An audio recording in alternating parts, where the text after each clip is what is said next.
and I don't remember anyone having any language barrier stuff going on. Yeah, Even I in, think there was just like a lot in there to go over mostly. yeah, I don't think we've even looked over them too much either. Oh my God, did you No, catch it? no, I didn't.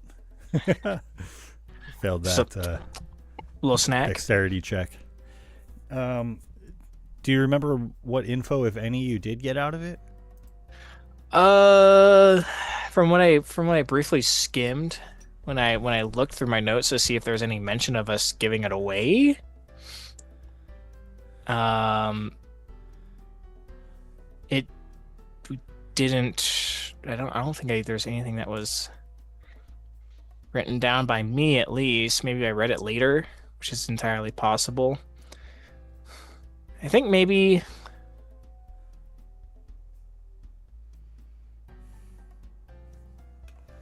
because what happened was, let's see.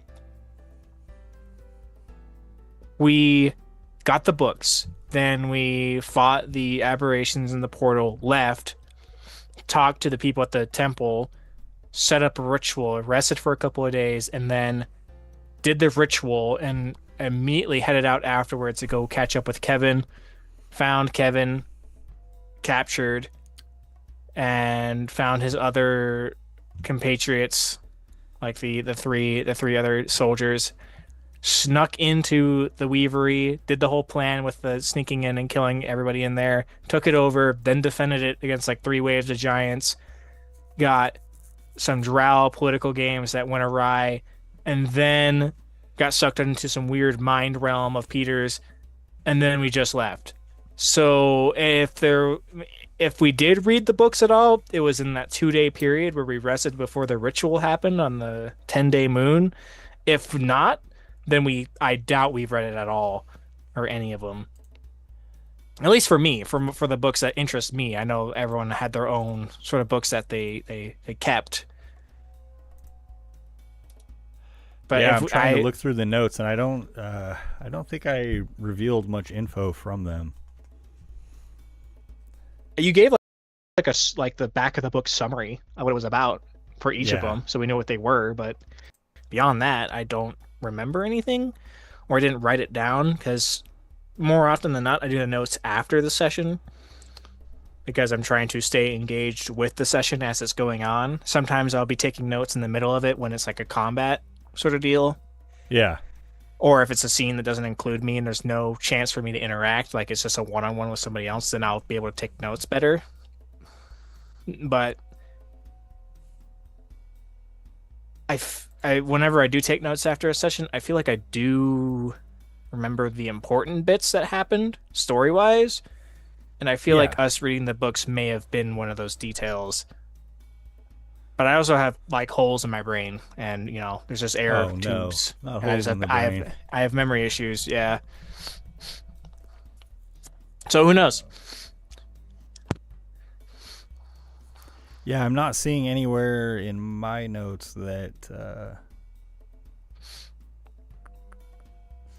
No, I don't think so. Well, good news for you, Ben. There's no conflicting information, so whatever you give us is the truth. Hey, there we go.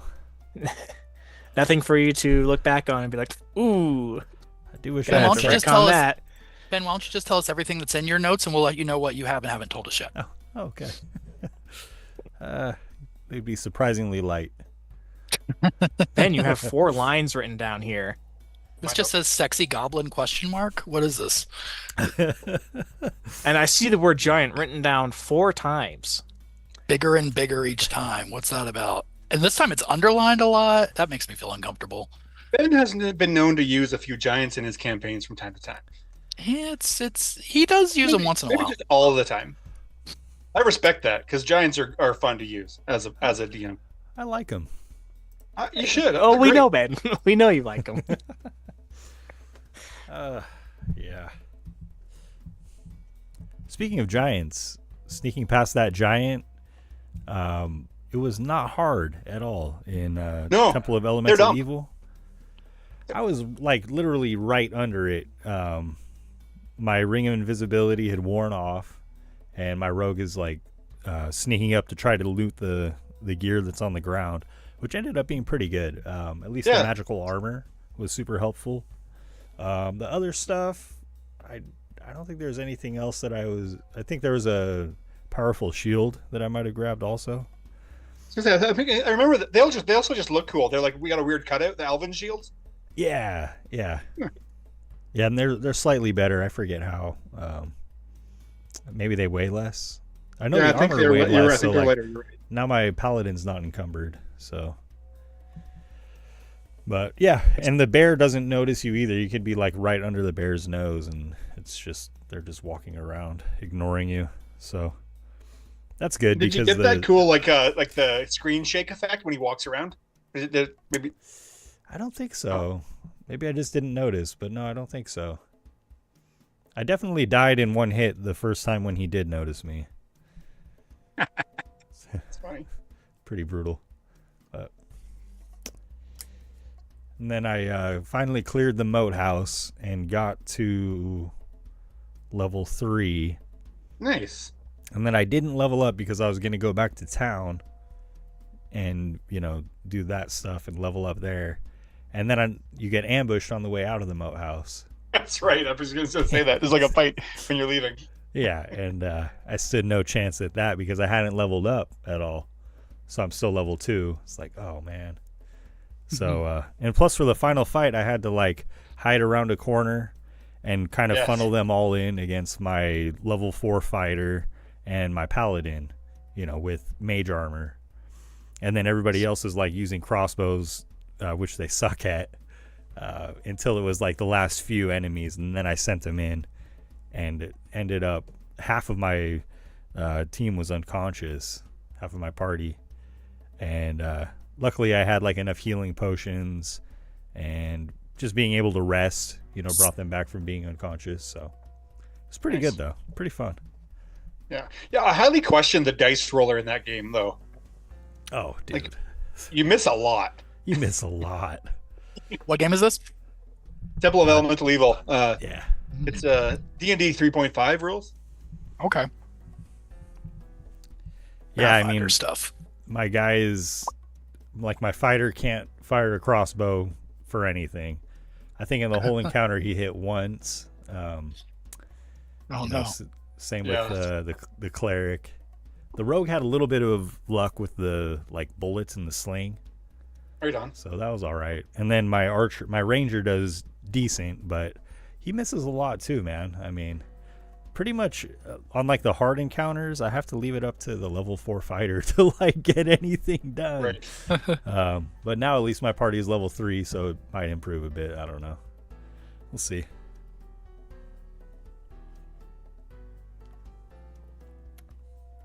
Pretty fun though. Nice. Yeah, that's a cool game.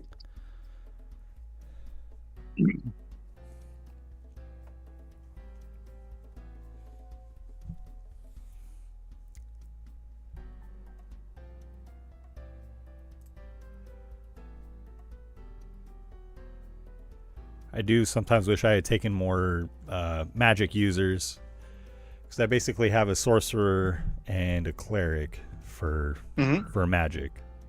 Right so on. I don't know. It might have been a little. I don't know. It's hard to say. I feel like the fighter doesn't do very well, so I might have changed out the fighter for like a wizard or something. Yeah, because like you basically like eventually your wizards, because they can. There's scrolls everywhere. I find even like oftentimes there's just like random drops because they're low value. You get a scroll of whatever, and they're helpful. Yeah. Yeah, I have tons of scrolls. I don't think I can detect magic yet, so I've got a bunch of scrolls. I don't know what they do, and then some that I bought that I have been putting to use. Nice. But I do love wizards. Spoiler. When you use your spell in 3.5, can you only use that spell the number of times that you prepare it? I think so. So. I think that's why I originally got rid of my wizard, because I was like, oh, I have good spells, but he can use it like one time. Right? Yeah.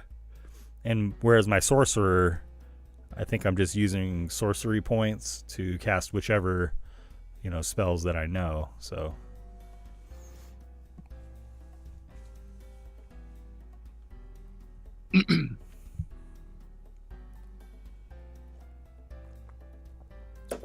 Yep. So everybody tired today? How we doing? All right. Okay. Played a lot of Dying Light. I finished the game and I started the DLC, and it's just full of busy work, pretty much. There's a lot of side quests that you have to complete to do the main quest, which is how I play my games normally, so it's not that big of a difference. But I kind of started getting tired of it after a while. That's cool. And I told myself, all right, I'm just going to do whatever's close to me. I'm not going to go so far on my way to go finish these, do whatever I need to advance the main quest, and I end up doing everything anyway. Oh well. Whoops, I 100%ed it again. My bad. There was a bug. I did some, cleared out some like enemy nests, and you get the option to do it from the get-go. And I was like, okay, I'm just going to do all this now so I don't have to worry about it later. There's like a rep system. The higher you rep, the more missions you get, and for the main story and whatnot. And so I did like 9 out of 10 of them, and then I look and see a quest on a wall, and I see a marker for it, but there's no like way to accept the quest. I look it up, and it's a bug. If you do the things that I did early and you don't accept the quest first, you're locked out of like 2 side quests, which means you can't 100% it. So I saw that and I was like, okay, I'm just gonna do what I can. I'm not gonna worry too hard about doing a completionist playthrough. It's fine. I don't care. I got 2 more games in the series to play. It's all right. I have plenty of content. It's okay. Better than me, man. I just started over. I know. Well, new playthrough. Okay. The thing is, it's 2%. Ugh. See, that would piss Eat me at off. you.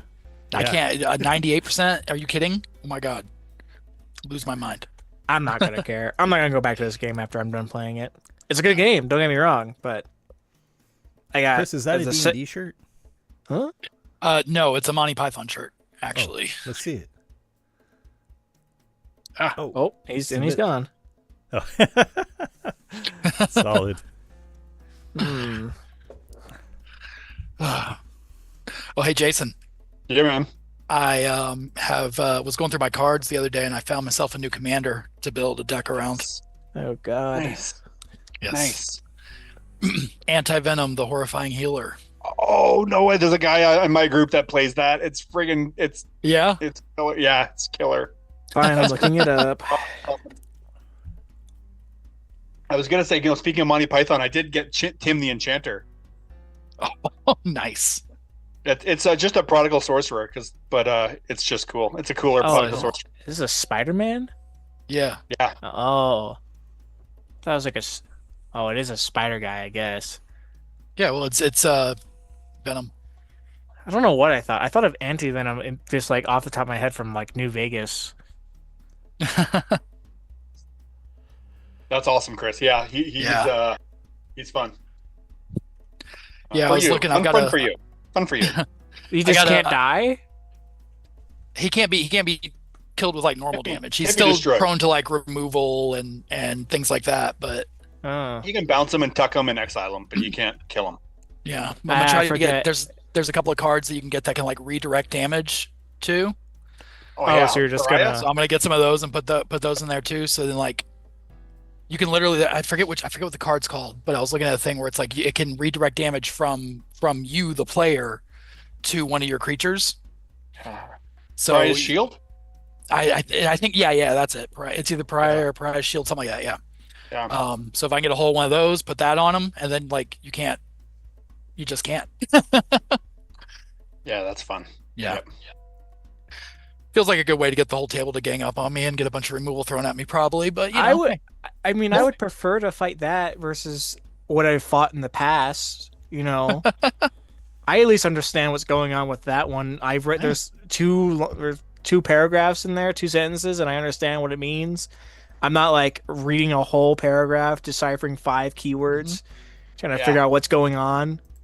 That's true. No. Yeah, that'll I also have Chris. I also have a Servandum card that I'm looking to build a deck out of too.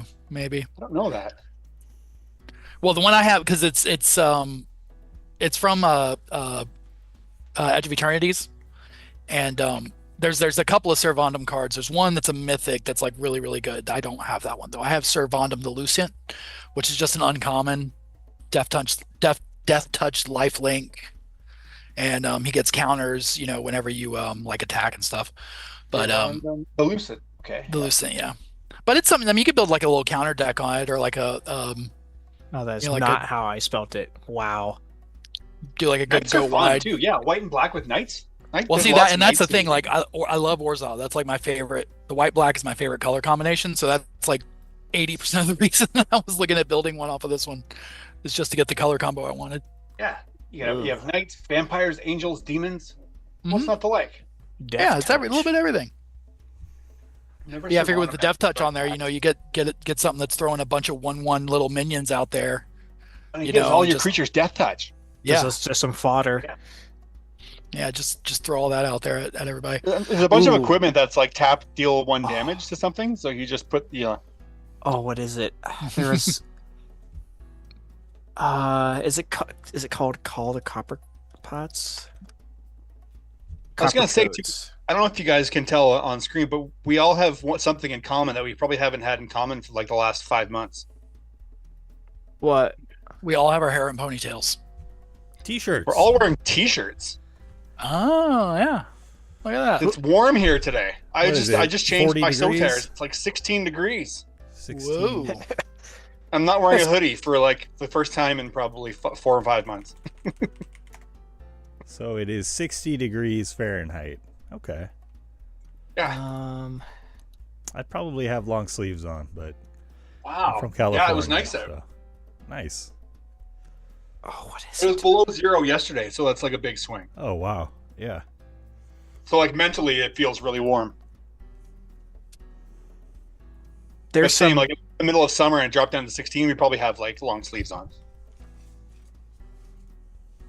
Chris, I can't remember, but I played a Caesar commander deck, and it was a token deck pretty much, and there's so much. It's not proliferate, but it's like, or maybe it was. It's just like compounding interest on how many tokens you accrue. Where like you start out with 2, then you get 4, then you get 8. There's doubles each and every. And I cannot remember what the cards were in it, but there's one that's called Call the Copper Coats, and basically it's an instant. You just throw it out there and you choose target opponent. So like you choose a player, and you create X 1/1 white human soldier creature tokens where it's equal to however many are opposing you and fighting you. And if you have something that doubles how many tokens you get, then you get double that, and so you can block however many Oh my are goodness. attacking you, and you get that much more. Good lord.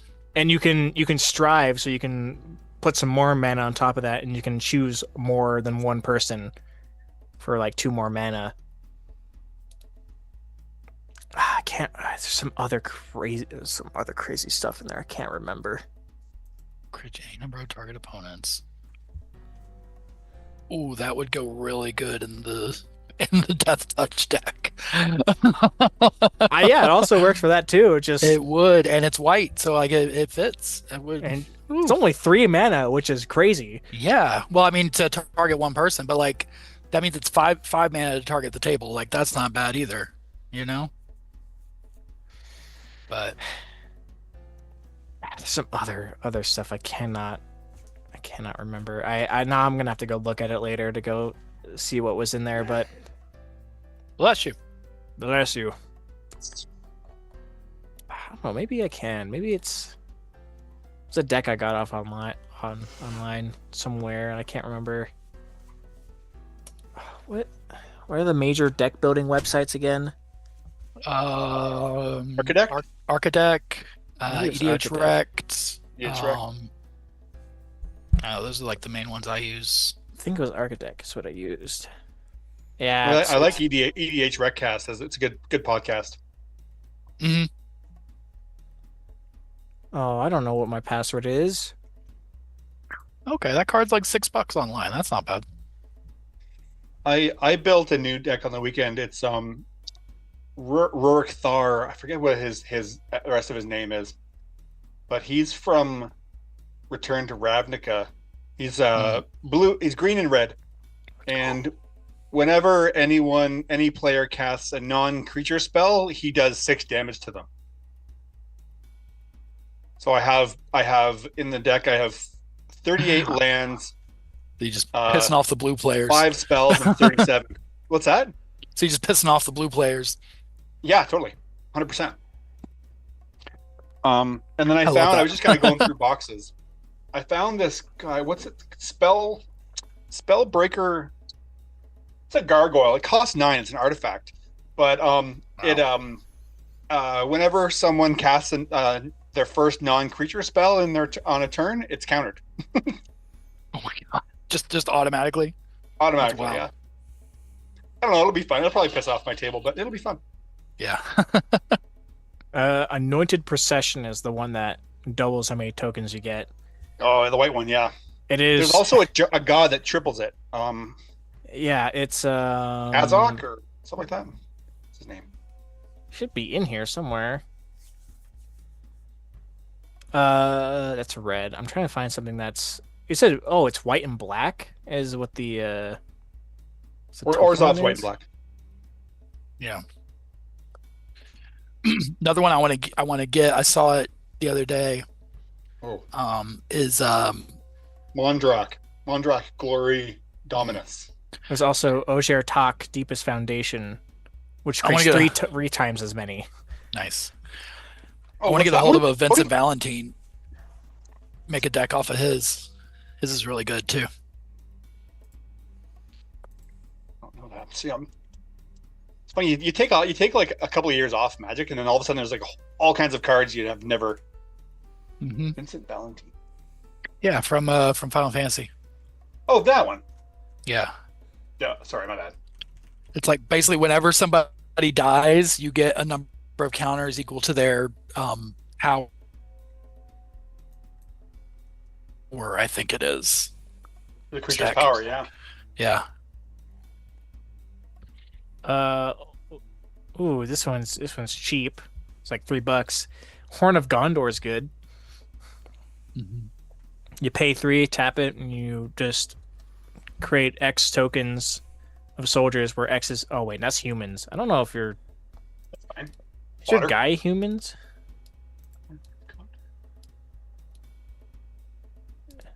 Is it humans or is it knights? Oh, sweet. That'd be great. No, great. it doesn't care. Oh, I should get that for Balin. I guess you have to have some way of generating human tokens. Guess that is. Well, there's a lot of there's a lot of them that have like you create X number of human one human soldiers or something like that. So there's ways to get a bunch of humans out there, or you can always use changelings. Yeah. Yeah, there's White Sun Zenith is a good one. It's an instant and it creates X 2/2 cat warriors. That's not humans, but there's like there's one that they just came out in the Avatar set. It creates 1/1 are they soldiers? They're human somethings. I have a bunch. I have them out because I have Balin the Haymaker. He just his ability is like tap 2 tokens, make mana, tap 3 tokens, draw a card, tap 5, and like give Balin like plus something. It's fun. I like him. Nice. There's Mirkwood Bats, which is you just whenever you create or sacrifice a token, each opponent loses a life. So if you're just going really heavy on token generation, you can just really not mill, but just drain the life out of them. I promise there is a crossover between Magic and D&D because I played Magic before I started playing D&D, but the guys I played D&D with got me playing Magic and then got me into D&D. So there's a connection. Imagine the brain blast when they made D&D cards in Magic. Oh, it was crazy. That, as far to my own experience, are not that great. At least the basic deck they give you. That's a commander deck. It's not that good. The pre-con decks are usually not that great, honestly. They're not great. Except for I got the counterintelligence deck from Edge of Eternities, and that one is like stupid good. Is that the white, blue, red one? Yeah, it's the I have the other one. I have the Jund one. It's good. Yeah, I like it. Yeah, it's very counter heavy, and it's got a ton of like proliferate cards in it and stuff like that. And then I also, because they give you that little like collector booster sample in the thing. Oh yeah. Hey, bud. What's up, And How's Joel? it going? How's it going? We're Hey talking man, good man. I got a poison counter card in that. Oh, So I was able to add that in there, and now I'm proliferating poison counters on top of everything else and just ticking everybody off. one of those Awesome. guys, huh? And winning's winning. You gonna kill me with 10 counters instead of like a Joel, man you got with 40 you got the health? Chewies look going. Not I'll take always. it. Sometimes. If you take me off in the first round, then I add it to the deck. That's what happens. Boom. Did you catch the fights this weekend, Joel? I did. Yeah. That co-main Man. was so brutal, dude. That Sorry, knockout. guys. Oof. Scary. Scary. I'm all for those kind of fights though. It's more exciting. Yeah, absolutely. You don't like to see somebody laying there for like a minute afterwards, like with their eyes open. That's a little. That's kind of a different level, but yeah, the fights, very good fights this weekend for sure. Nasty knockouts are it's what it's all about, man. Yeah, that Izzy fight made me sad though, man. I felt like he was looking pretty sharp until he wanted to just kind of stand and bang with Piper. It was like, oh, dude. He's just I don't know. I think he's I don't think he realizes his own age. Like That could he be. thinks that he still has like that reaction time and reaction speed, Yeah. and he's just not there anymore, so he can't take those risks. Yeah, I felt like when he's moving around, he was still able to be evasive enough, and plus he was like his leg kicks were super effective. It seemed like He's already taken like throughout his career, I think, like too much brain damage to be able to do that still. that could be, dude. I mean, over 100 fights, I guess, with his kickboxing as well. So that's Exactly. crazy. Yeah, you're definitely building up damage over time. Yeah. So that was disappointing. Plus, I don't know. Joe Piper's kind of weird. Not- I don't know. Not I the don't know about best, that yeah. guy. Yeah. Mhm. But okay, what do you guys think? Play Dungeons and Dragons? I think we should watch some Yeah, I mean, some we're MMA fights live. Watch watch some MMA We should- fights? Okay. Live reactions.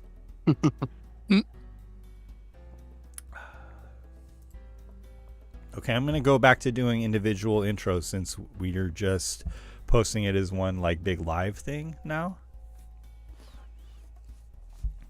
And then yeah. So Okay. we'll see what happens. Okay.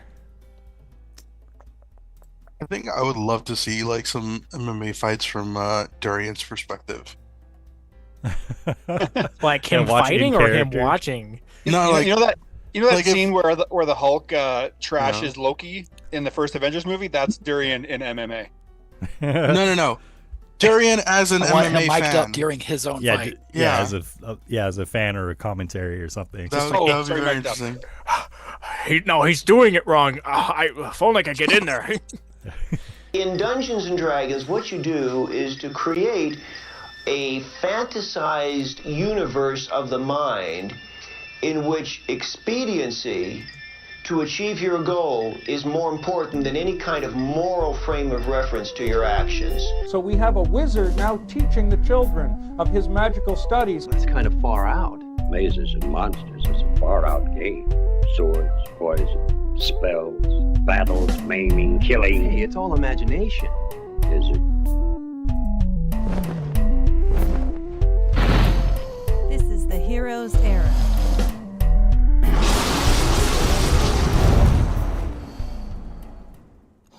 Welcome to the Heroes Era. I'm your Dungeon Master Ben, and we are playing a game of Dungeons and Dragons. This is session 45. Wow, already. Of our fourth campaign together. Joining me, I have Bodhi as Durian. Hi, I'm a tough orc with sun. Very, very happy I finally got to sleep. Chris as Edward. Yes, like in Blood Hunter, fighter, fella here to help. Joel is Petyr. Halfling sorcerer and your friend in the dark. Jason as Desperado. Hey, Desperado, the elven paladin. He actually last session was touched by Dunsmere, the one of the greater powers in Gira, and now he has a little bit of Dunsmere's divine power in him. So he's got started to level in sorcerer. Very cool. And tonight we are telling a story, but we do not yet know how it will go. The players, the dungeon master, the dice, all of these will have a hand in how the game unfolds. This is the Heroes Era. Pew, pew, pew, pew. You can check out our session recaps. We have a few to catch up on, Bodhi. What? Don't blame me. It's on you, man. I'm a contractor. I'm on call. You just let me know. Jeez, Bodhi, come on, Hey, man. if anyone here, you should know that at best. Okay, so do a brief recap here to kind of catch up to where we are. We just hit level 9 last session. Woohoo! Good job, guys. This was for my notes, but I'm just going to read this because it kind of sums up some of the different things going on in the game. The players have achieved considerable power and have made a strong alliance with Commander Kevin Hawkins of the ATK. You guys are known as 3.5 Men, Yes, and we did those things. also members of the Union Underground. After securing Yaz'Trin's Weavery, you have begun to experience the scope of the regional power struggle, encountering giants and drow vying for sources within Sugar Bowl, which is the snowy crater that was created when Mount Hentlevin was raised from the ground. And you've experienced the ATK soldiers' dissatisfaction under Commander Krim. And there is a small contingent of these ATK soldiers who have pledged their allegiance to Commander Hawkins. And of course that is along with you guys calling yourselves the Union Underground. Additionally, the Fey Realm continues to bleed into Nimni'Allah with wild and unseelie creatures trying to gain power for themselves or for Lady Jude, the Queen of Darkness. And the Bugaisha, led by the Master, continues to amass an undead army with the intention of conquering the fallen city. The Nyx Dryadales, who are the Queen's loyalists, seem to be the only faction that has not shown perhaps a more sinister side.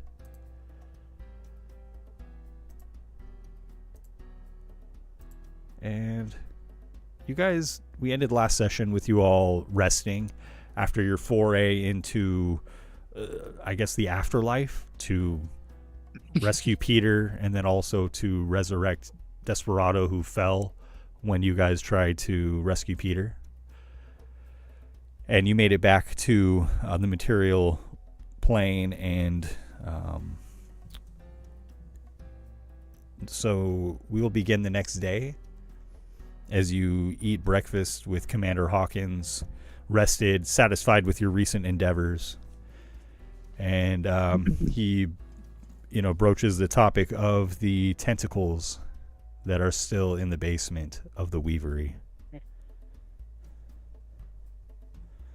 Well, now that I've had a chance to sleep, and just to let you know, Kevin, we went through some crazy stuff. Just Petyr disappeared for a little bit, and we didn't know exactly what was going on, and we had to go get him back, and we're in this weird mind place, and we fought a bunch of tentacles off, similar to the ones from the door. Point of the matter is, I think we'll be fine to kill him, get him away, cut him off so they don't come back, and then we can do the whole ritual thing and get that installed. Right. I think that wouldn't be too hard to do.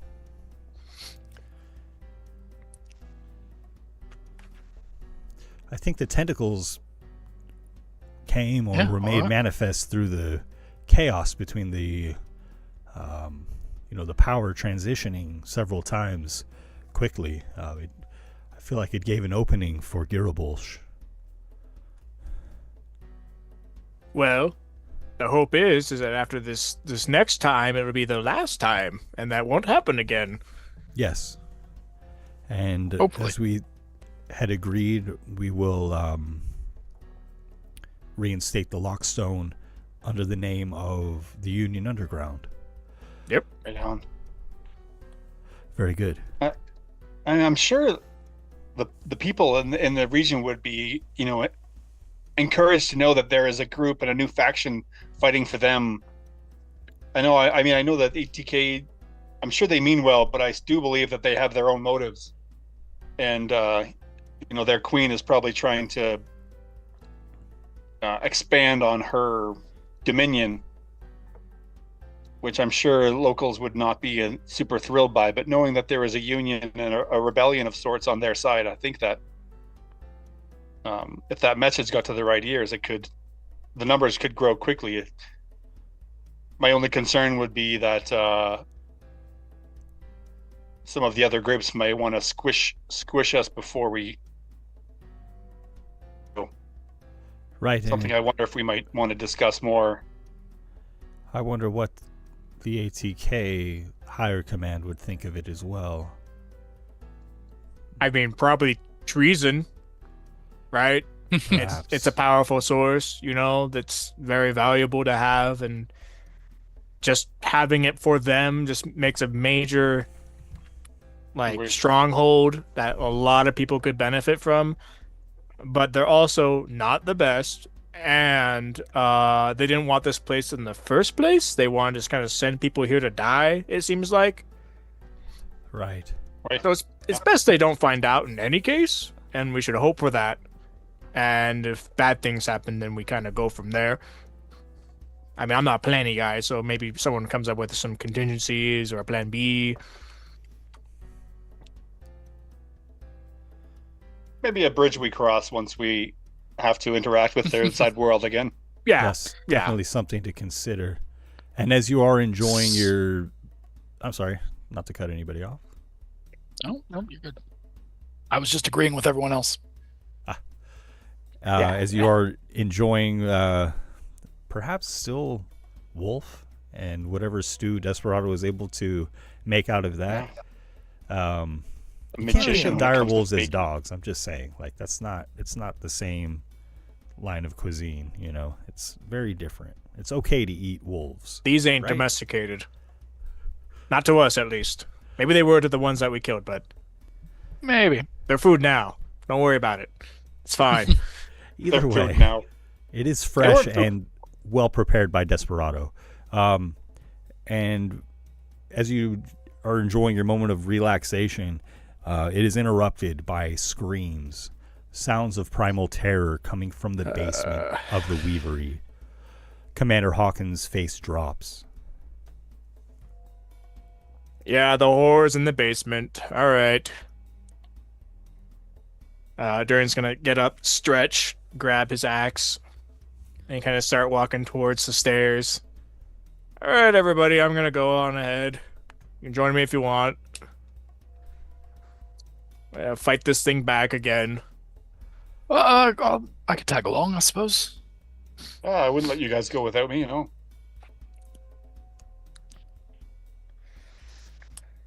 This is a team effort. Right. Beryl, you're with us. Come on. Hawkins draws his sword as well, rushing for the basement. Beryl is not at hand as you do look. Perhaps he's on guard duty in the basement or maybe elsewhere. He's hiding in a barrel somewhere, that coward. And as the group living of up to his you namesake, leave your breakfast behind and rush to the basement, a hideous sight unfolds before you as you see there the many tentacles coming out of the doorway of the altar room. But held in these tentacles are the lifeless bodies of ATK soldiers. Tentacles wrapped around them, swaying, moving them back and forth, almost like puppets. Their skin gone slack, their limbs held up by the tentacles reaching around them. I have to see. Is Beryl in there? Is he one of them? Barrel is one of them. No! Durian cries, Barrel!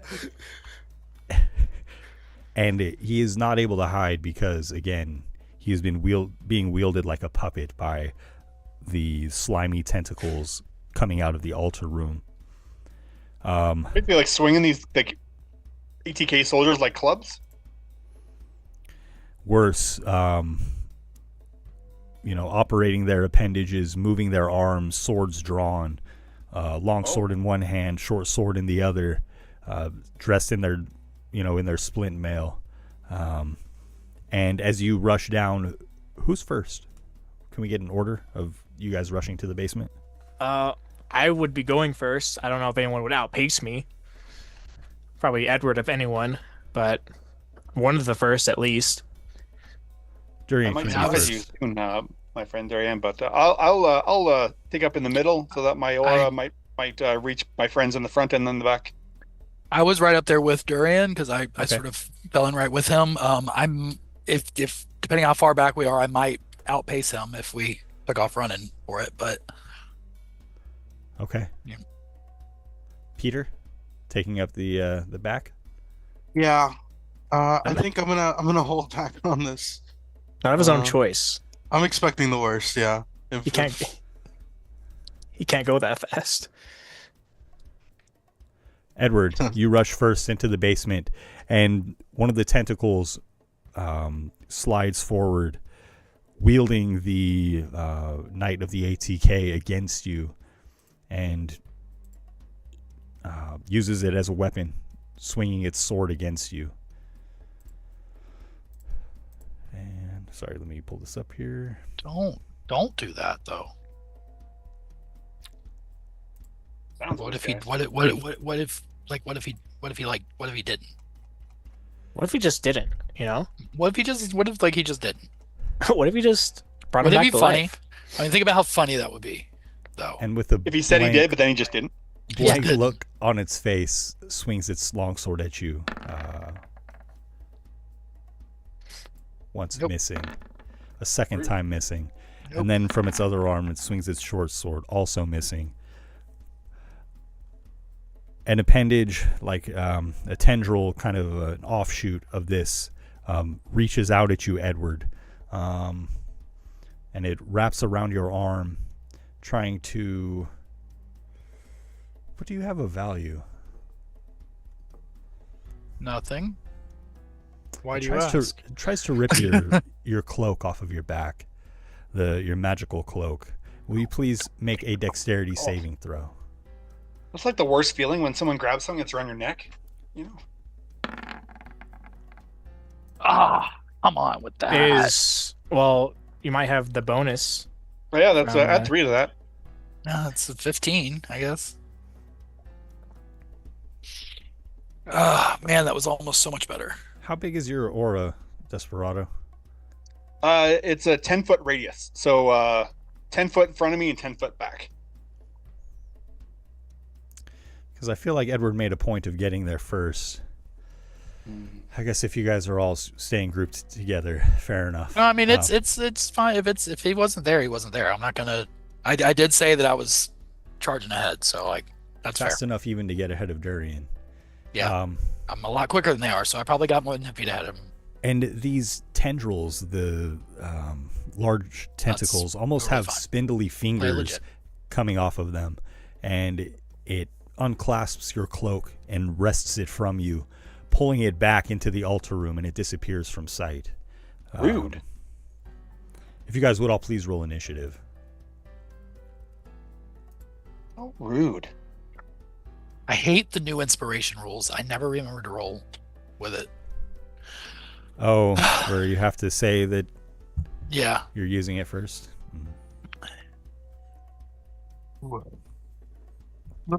Falling a little bit behind.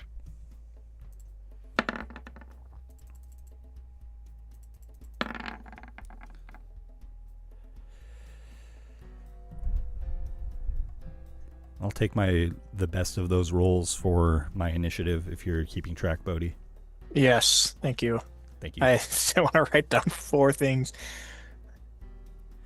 Desperado, as you rush forward, into the basement, you see Edward derobed and the many knights wielded as puppets against you. There are 4 of them. And Desperado, you can act. So they're are they like possessed, or they've got like they're being controlled like marionettes? Right. They're lifeless, and the tentacles around them are manipulating what they're doing, it would seem. Okay, cool. So they don't have their own faculties. Right. I don't want to hurt them. I feel like it's hard to like do a subduing, like a non-lethal sort of attacks with a rapier. Bang him with the. That is like hilt. Sheathed in radiant energy. You see that each knight is, in their way wielded by a singular tentacle. So you may have some success in targeting that as well. Okay, yeah. Can I do that? Whichever you prefer. Drawing up my rapier and my shield, I'm gonna try and like skewer them to make it so that they're make them weaker, and that they'll might be able to sever them that way. Okay. Yeah, I'll do that. See if I can free. I'll start with Beryl. I know because I know Durian is fond of him. So whatever is controlling the Durian's friend Beryl. Eyes have not left Beryl the entire time. Do I get the impression that these might be evil? This is evil. Evil. I know. I'm like sure it's they're good. rhetorical, but I feel like I should still ask. So coming in, yeah, with my shield ready, trying to free Beryl from this tentacle marionette practice that's going on.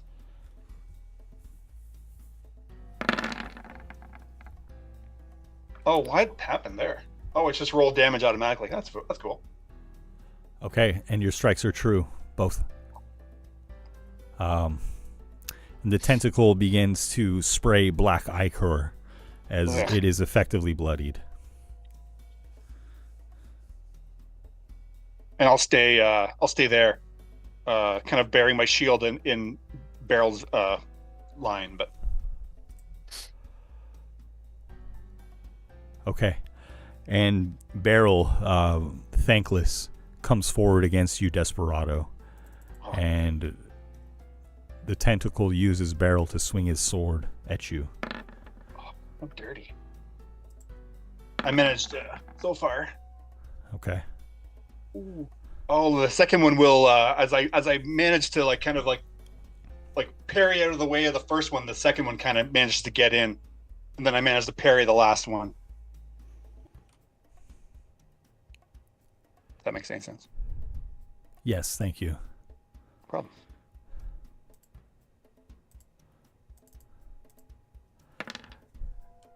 And another tentacle reaches out. This one kind of, branching off of the one wielding Beryl, and it tries to wrap around your arm and take your sword from you, Desperado. Please make a dexterity saving throw. Oh, okay. Come on. Oh, turn that off. Let's make this good. And you're able to pull your arm away from the tentacle, keeping your sword out of its reach. The second tentacle lashes out again at Edward. Dirty rascals. Stop hitting me. I don't have anything else. And again, it uses the knight as its own plaything to strike at you 3 times. Is that me still, Ben? On that, Edward. Oh, okay, sorry.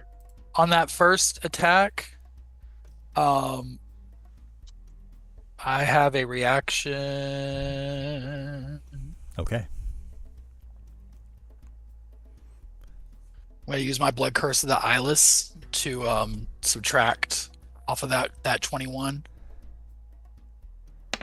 So we're going to make that 21 a 16, which will miss. Wow. Okay, all 3 strikes miss you, and the tentacle monster uses another puppet against you, Edward.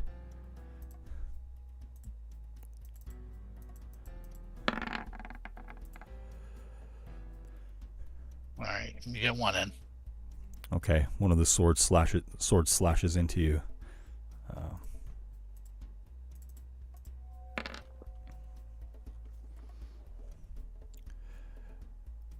Another one of the tentacles moves the fourth ATK soldier.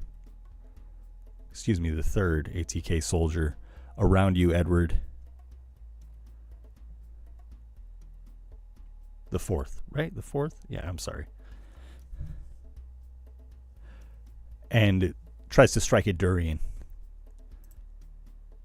Again, the soldier's arms just flailing almost wildly, but then they come in deftly to strike at you.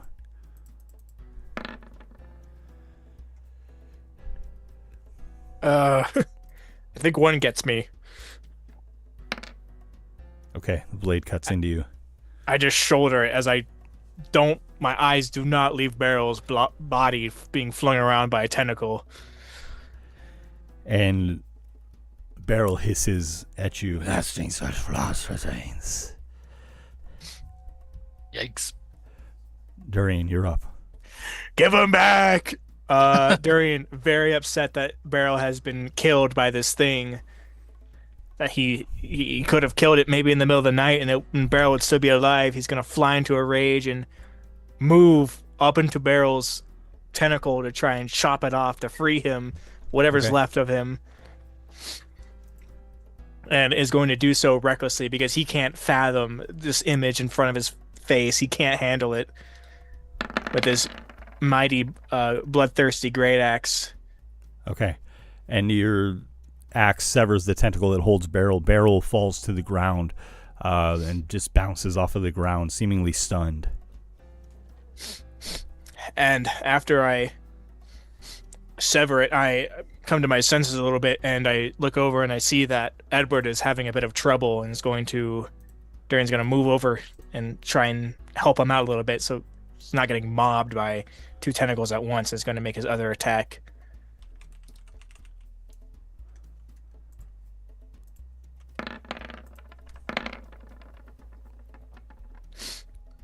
Wow. Both attacks cleave into the tentacle.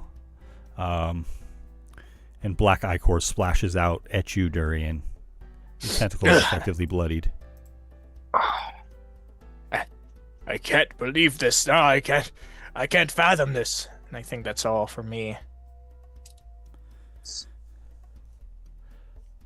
Edward.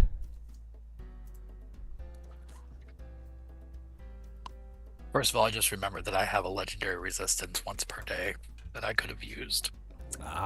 Maybe it'll come up again. Anyway, Edward is going to draw his rapier. As he draws it, he's going to pull it across his side at the same time and kind of cut into himself with it.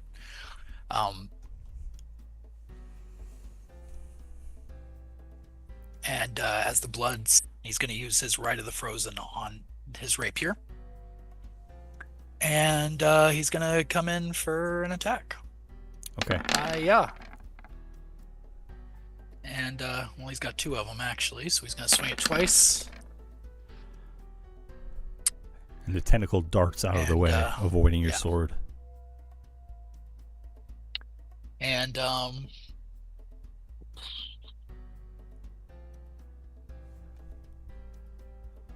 here. Actually, no, I used my bonus action to activate the right, which I didn't roll for either. I took that. Okay. That's it for Edward's turn. He's gonna just stay up there in melee, just square up. Okay. Peter, there are two ATK puppets, excuse me, 3 of them remaining. One of them has a bloody tentacle attached to it. I don't like this. I don't like this at all. Have we rested at this point, man? Yes, full rest. Perfect. In that case, I'm going to use one of my new abilities. It's called Spellfire Storm.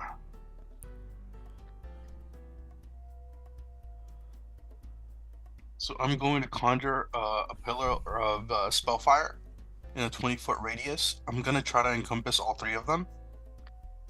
Okay. And when I cast this, I can designate creatures to be unaffected by it. Okay. So I'm going to unaffect all of us. Barrel's body. How about the soldiers that are being wielded like puppets? Are they still alive? It's hard to say at this point. Because I'm assuming not. Just from my own experience with these things. Okay, well, it will be up to you to decide. If I have to like. Petyr, Desperado, please, I beg of you. Ben, I'm not sure if this would apply. Like, I'm trying to save or like protect these soldiers. So anything in my aura of protection has resistance to damage from spells. If that would help. Okay. Let me actually bring up a question, Ben. Okay. Could I designate the bodies as unaffected, but target the actual tentacles themselves? You can. I will do that. Okay. So I need saving throws. So these are going to be Constitution saving throws. On a fail, they're going to take some 4d10 radiant. On a success, it's half as much.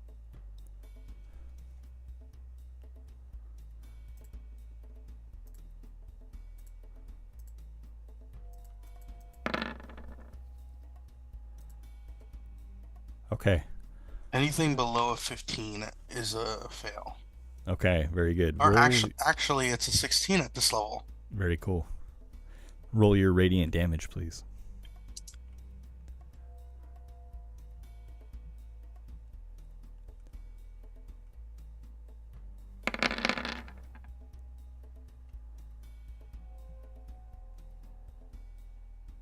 Okay, and the pillar of spellfire lights up the room as it sears into the tentacles and avoids the ATK soldiers. It singes the one that was bloodied thoroughly, and it just kind of evaporates beneath the spellfire. And this will continue, Ben, for a minute, based on my concentration. Okay. If any other enemy moves into the area, it's going to take the damage, and if they end their turn in the area, they're also going to take the damage. Wow. Okay.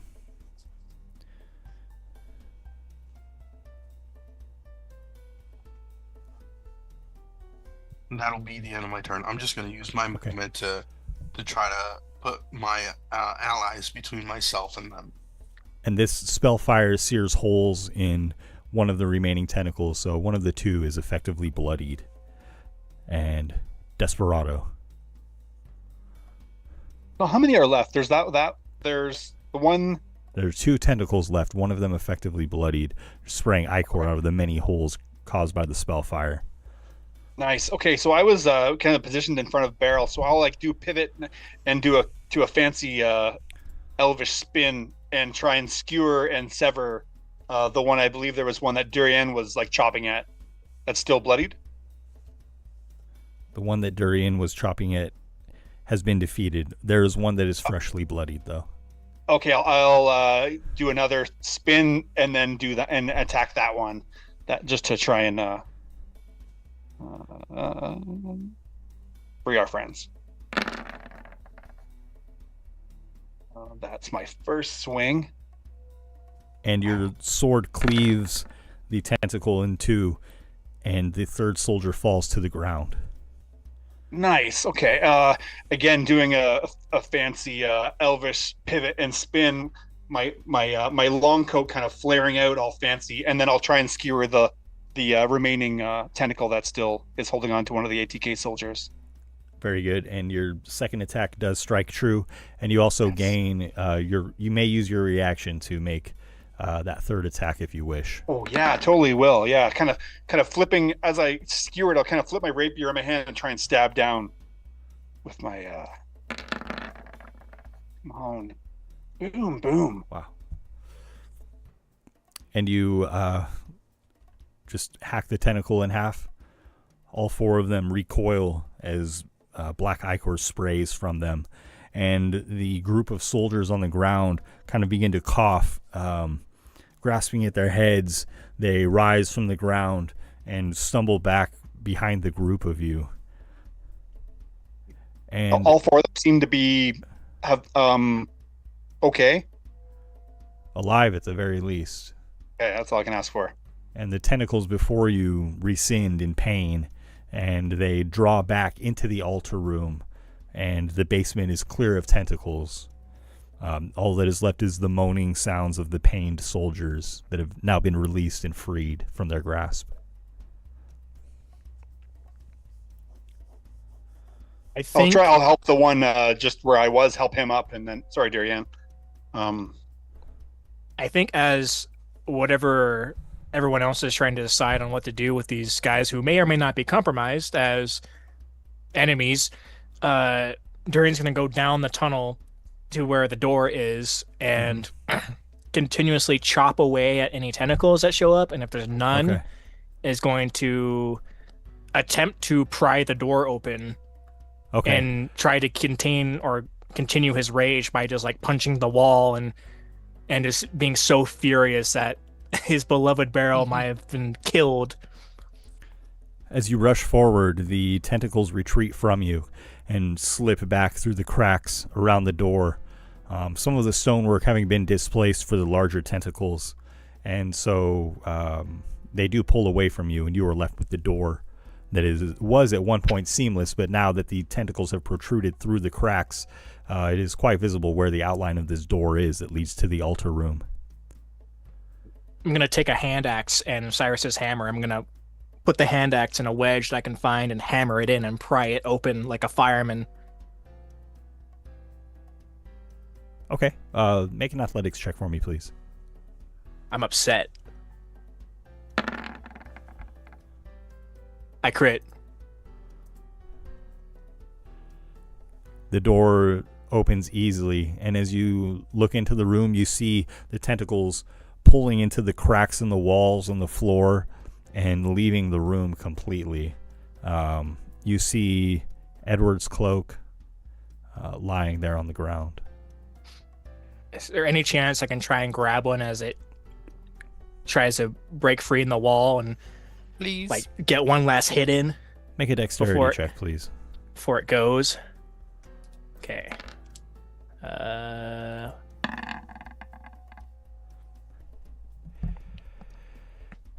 And just the extra moments that it took you to pry open the door have been long enough for these tentacles to just be just out of your grasp as you rush into the altar room. He's going to kick the wall where one just left and say, "You better not come back. You come back, I'll kill you. I don't care who you are or what evil god you are. It's over. I'll kill you." Did you get my cloak? Huh? Oh, yeah, here it is. Oh, thank goodness. Durian, make an intimidation check, please. Can I have advantage? Yes. Because I pried that door open so good. Oh, yeah. And how the battle unfolded very much in your all's favor. 15, okay. It's not bad. You hear kind of a low gurgle, somewhat like a chuckle, as though somebody's trying to laugh through a mouthful of ale. My God, this evil god is rage baiting me. Can't handle this. Totally trying to gaslight you. In the altar room is the altar. Again, one of you has the lockstone, I believe. Other than Petyr? the altar and then the chest that once held the ritual, the room is empty, and there doesn't seem to be any more threats down here. Oh, I believe I give it away. Oh. Maybe Durian has it then. It may. I thought it was one of you two. I had given it away to Commander Hawkins. Okay. Mm-hmm. As a sign of goodwill. Oh, Commander that's right. Hawkins comes rushing up behind you guys, just a moment late to the battle as usual. It's like the poker. Somehow, almost like he forgot on the way there or something. But he had to pee. Yeah, we know how he is. Yeah.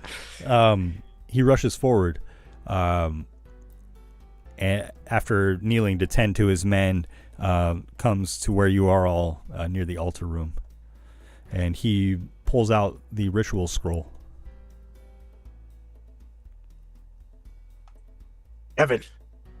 Kevin. I grab him by both hands, with both hands on his shoulder. Is Beryl okay? He has to be okay. Is he okay? Beryl's all right. Yeah, they're all going to recover, it looks like. They seem a little out of it and not themselves, but I think with some rest they should recover. So visibly relieved. Okay, all right. I was so close to killing them. That rescue mission would have been all for naught if you did. All right. Okay. Let's get this show on the road before anything else shows up.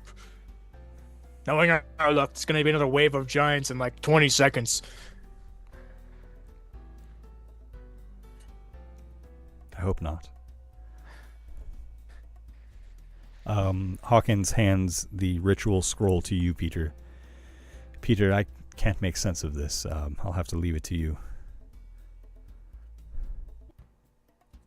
Yes, I'll take over the ritual then, Ben.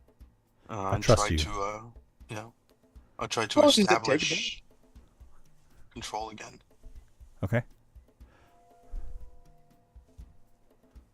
How long does it take to complete the ritual?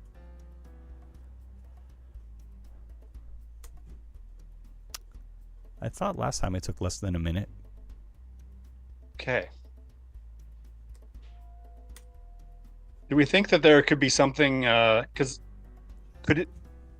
Well, my spell is still going on for now, at least. Wait. So that should help a little bit. I was just wondering if it might be able to fight back at you. The first time we claimed it, I think it was basically unclaimed. But now is, I mean, if it was claimed before, there's a stronger entity now making it its home. I wonder. I might give Petyr protection from evil while he does it. It'll protect him from aberrations and make it harder for things to charm him or possess him while he does the ritual. Okay. Petyr can conduct the magical portion of this, focusing on the entity that he wishes to confer power to, and who assists physically as far as weaving the thread. Again, the altar is a spinning wheel. I think Edward did that last time, right, Edward? Yeah, I could help with that. Okay. And so you wind the thread onto the bobbin. You guys have completed this ritual before, so we won't retread that. As you stay cautious and ready for the return of the tentacles, Commander Hawkins, too, is at your side with his sword drawn. But they do not reemerge. That threat seems to have been dispatched. And you're able to install the lockstone, which is a bobbin, and weave the threads around it to secure it in place, and leave that within the spinning wheel. And as you do, you confer power of the source to the Union Underground. I'm assuming Petyr is who you're keeping your focus on, so that you share power over this magical source with that contingent of the ATK that you have fought alongside with. That's right.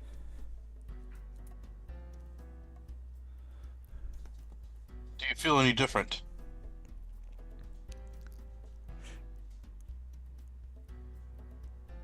Do you feel like you have to go take a leak outside? Is that fixed now, Kevin?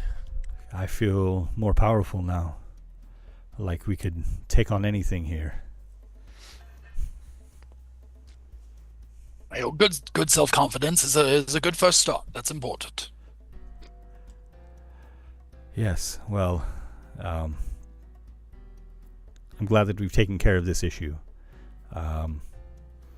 I will post some guards down here nonetheless in case those tentacles return. However, I'm hoping the stability of this will prevent them from returning. I think so. The drow must have done something to it, messed with it to sever the connection, because it went off when we were fighting the giants. I'm thinking that's when it slipped in, Yes. I think we'll be Right. good now. Very well.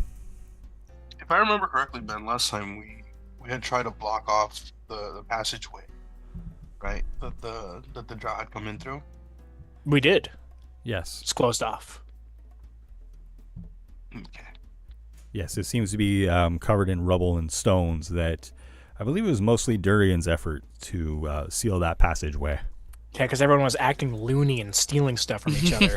So I had to do it. Right. Do you think I should block the doorway with rubble? Or should we leave that open? I don't know if we'll... I mean, ideally we won't have to go in there again and it'll be fine. But if something bad happens, it'll be really bad if you can't get in the room. Just an idea. We don't have to. To be frank with you, I think any mage powerful enough will be able to get through regardless. That's right. Yep, that would be bad. Alright, I won't do anything to it. It doesn't hurt to make them work for it. Yeah, but if they teleport in there, then and we can't get in there, or at least I can't. It will slow us down much more than a powerful mage. Well, we do have a few of those as enemies, so we do have to think of that possibility. All right. Well, I guess what's next? We got this secured. You know of anything bad that's gonna happen, Kevin? In your recollection, that the men have told you, or? No, I'm going to help these men upstairs though, and send fresh guards down here. All right. I guess we'll come up with something. I mean, now at least they'll be more powerful to protect it.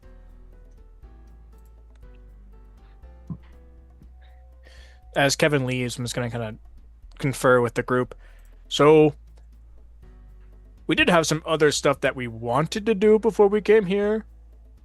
I mean, after we figured out Edward's whole curse situation, we were gonna go try and find your cousin Silverado, right? That was one of the things we wanted to do. Yeah, Dinsmere had asked me to send a message to bring his word to Silverado. I feel like his help. I'm kind of torn because it feels like we could be a big help in like securing this sugar bowl area and finding sources and fighting things off and all that. But a literal god have asked us gave us a task to go do something, and I feel like that's pretty important. So I mean, and he did bring me back from death's door. I feel I owe him that at least. I mean, I would love to find and rescue the Queen Lady Gwenestry, but maybe this takes precedence, unfortunately. Maybe it would help.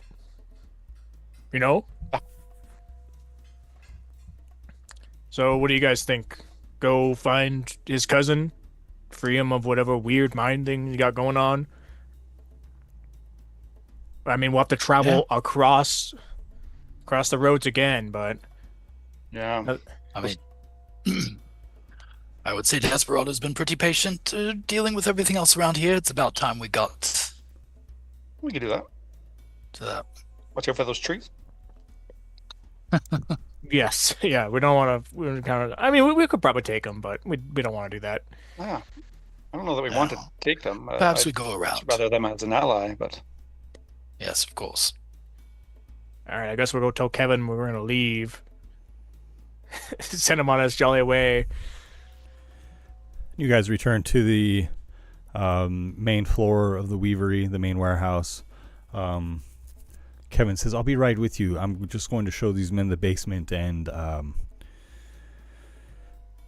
assure them that it is not too dangerous there. I'll be right back. Yes. All right. And a few moments pass, and you hear the shriek of a massive bird outside of the warehouse. And very quickly, a knight dressed in well-polished armor enters the Weavery. She offers the salute of the ATK, 3 fingers held over her chest plate. And she and the guard at the door exchange brief words. Then the guard points to the group of you.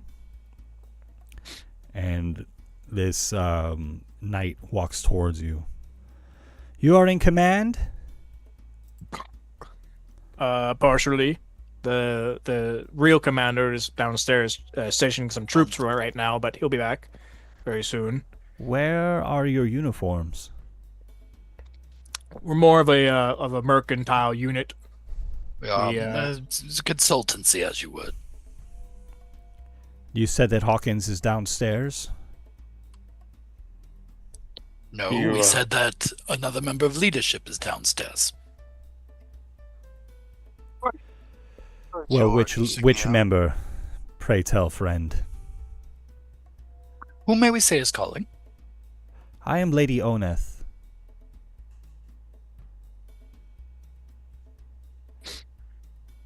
Do we know that name at all?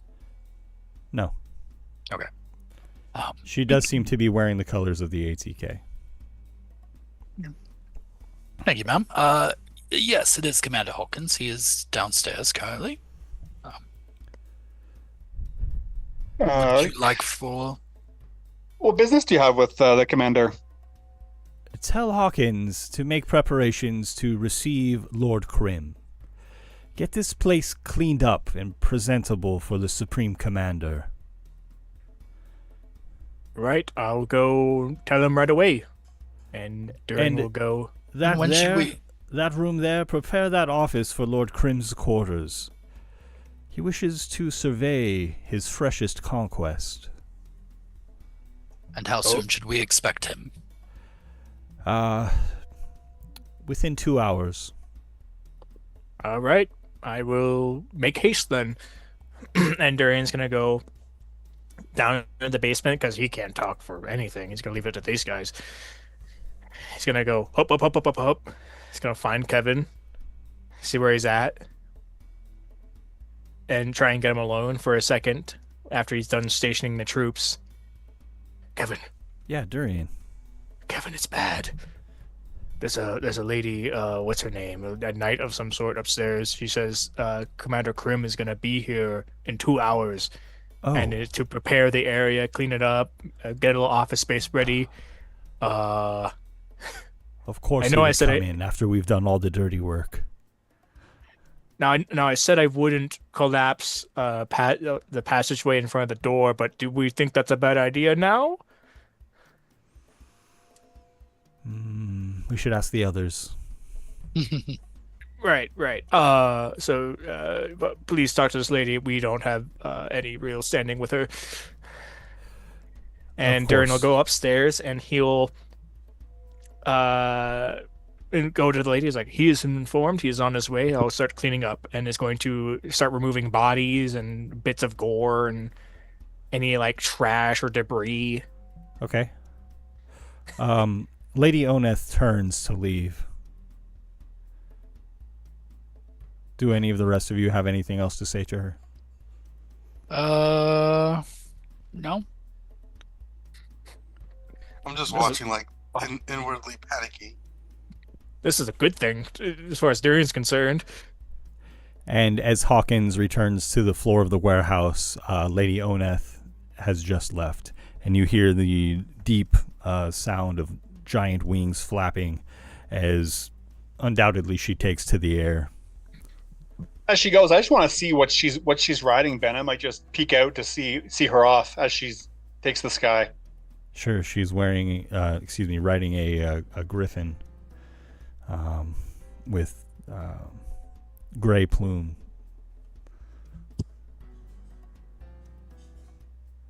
So Kevin, do you know this Lady Oneth? She spoke like the other arrogant commanders of the ATK. Yes, she is the next under command to Commander Krim. I would say his right-hand woman. Oh no. She is not so bad, but rather stern. And she said that they are coming here 2 hours. today. 2 A little hours. less. Oh, well. Would you say to receive them with me? Do you want us here? Because she seems can. off-put that we weren't wearing any uniforms. That would imply that we are a part of the ATK, which we are not, Dorian. I have no uniform that is required. I said that we were like mercenaries pretty much, and she seemed sort of okay with that. Now that you've met her, it might be strange if you were gone when Commander Krim arrives. But I leave it up to you and your best judgment. The stories about Krim are not good. No. I can only imagine that he obviously plans to, assume command of this place now that it belongs to the Union Underground. Yes. Crazy idea. And stop me if seems like such a bad idea, but what if we sort of did a little assassination when he got here? Kevin looks around to make sure that there are no other soldiers at hand. Yes, and he kind of moves the group of you away. Do you mean to assassinate Krim? Is it a bad idea? Because he seems like not a good guy, and he's like high up leadership.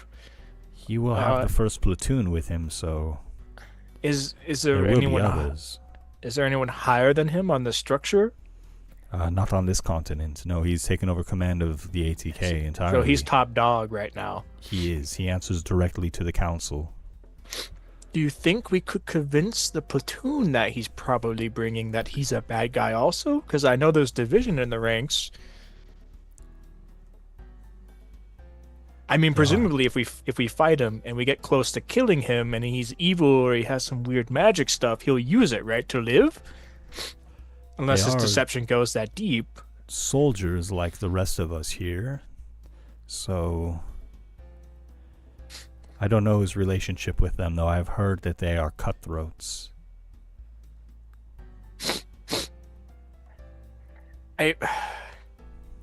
Because I mean, what happens if we just bring him in, accept that he takes command, and he has command over this building? What happens then? I don't know. I had hoped to use this as my own point of command to delve deeper into the Sugar Bowl to see what the ATK, the Bugaisha, are fighting over deeper therein. I've heard rumors.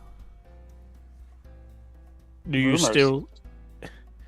Sorry, Yes. Do you still have an idea, or you still want to be a part of the ATK?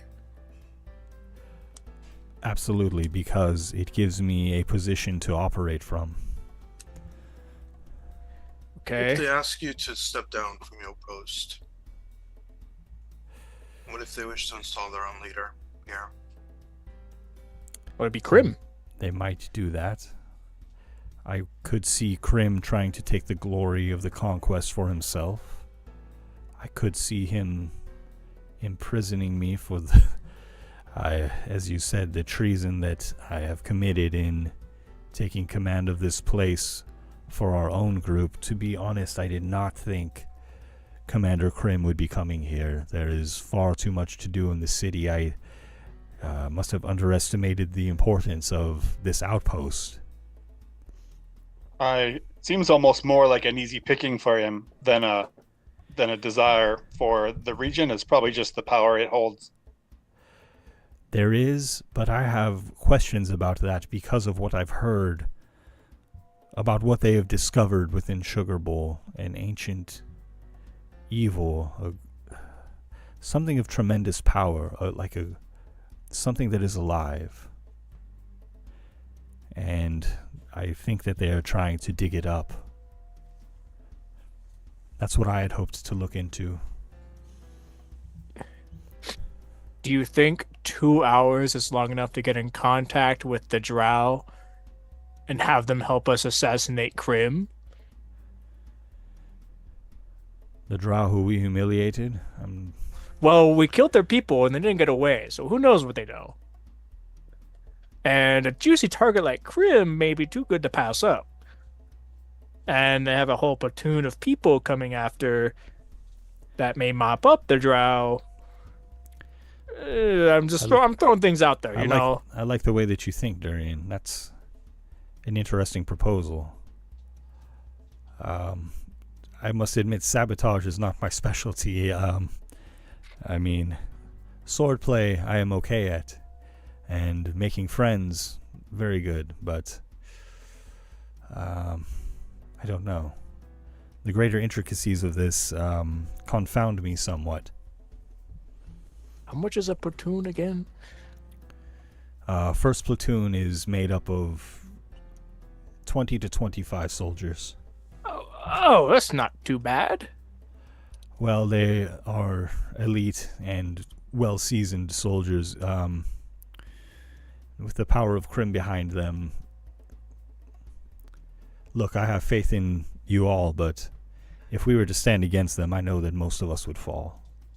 If not us, my men. They are brave, they are good-hearted, but those men and women that fight beside me are no match for the first platoon.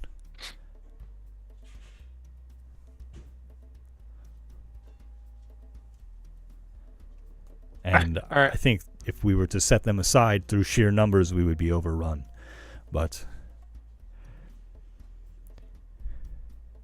I don't know. I must admit I am fearsome of Commander Krim. I don't know if I have what it takes to stand against him at this point. And if we were, we would be labeled as traitors by the other leadership in the ATK. Unless he was evil. With witnesses of the platoon. That's right. Or if we could get somebody else to do the dirty work like you had said.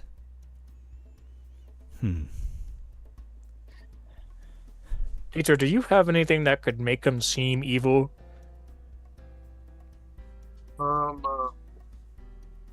I could make myself look like a tiny version of him.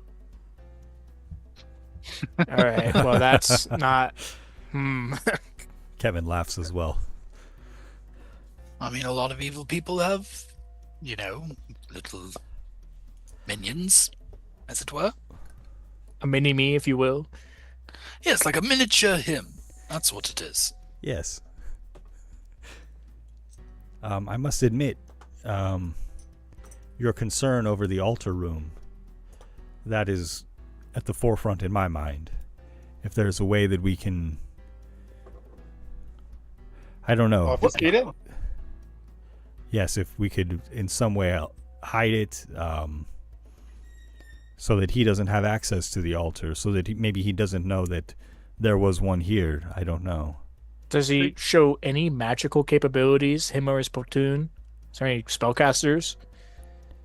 Commander Krim has a way of manipulating the minds of the people around him. His first platoon is mostly hand-to-hand soldiers such as yourself, but that's not glaringly evil to other people? Great, crazy. I mean, what person in power is not in some way evil? That's true. If I were to ask You Ben, make a point. how big is this passageway to the altar room? So the way that it's laid out is kind of like a large sprawling basement where, goods, things like that are stored. And at the far end is the tunnel that goes down beneath the earth. But then there's kind of like an antechamber off the side of this just kind of large sprawling basement that is essentially one big chamber. And like I said, when you got here, it was basically indistinguishable from the stonework of the wall. But now that the tentacles have, protruded through the closed door, they've kind of wrecked that. And so the outline of this door now is visible. What way does it open? Does it open into the tunnel or does it open into the room? I know we asked this before. I think we decided it opened inward. Okay. Now, call me crazy, Crazy. and I don't know if this will work out good, but I could hide in the room with a bunch of rubble and hold the door closed. So if it gets investigated, they're like, we don't know, the door won't open. We heard like rumbling and there's a collapse in there. But then I'm just stuck in the room. I'm probably gonna die of oxygen deprivation, and I don't know how long I'd have to be down there. How big is the door? How big is the door itself? Maybe like 3 by 8. No, 3 by 7. Like a tall. There's something I can do. Somewhat wide door in a house.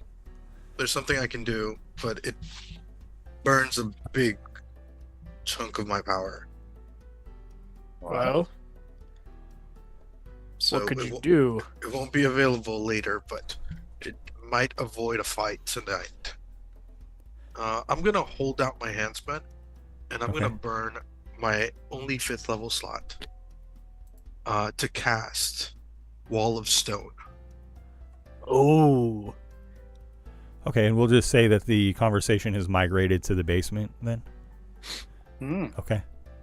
And so what do you try to do with this magic?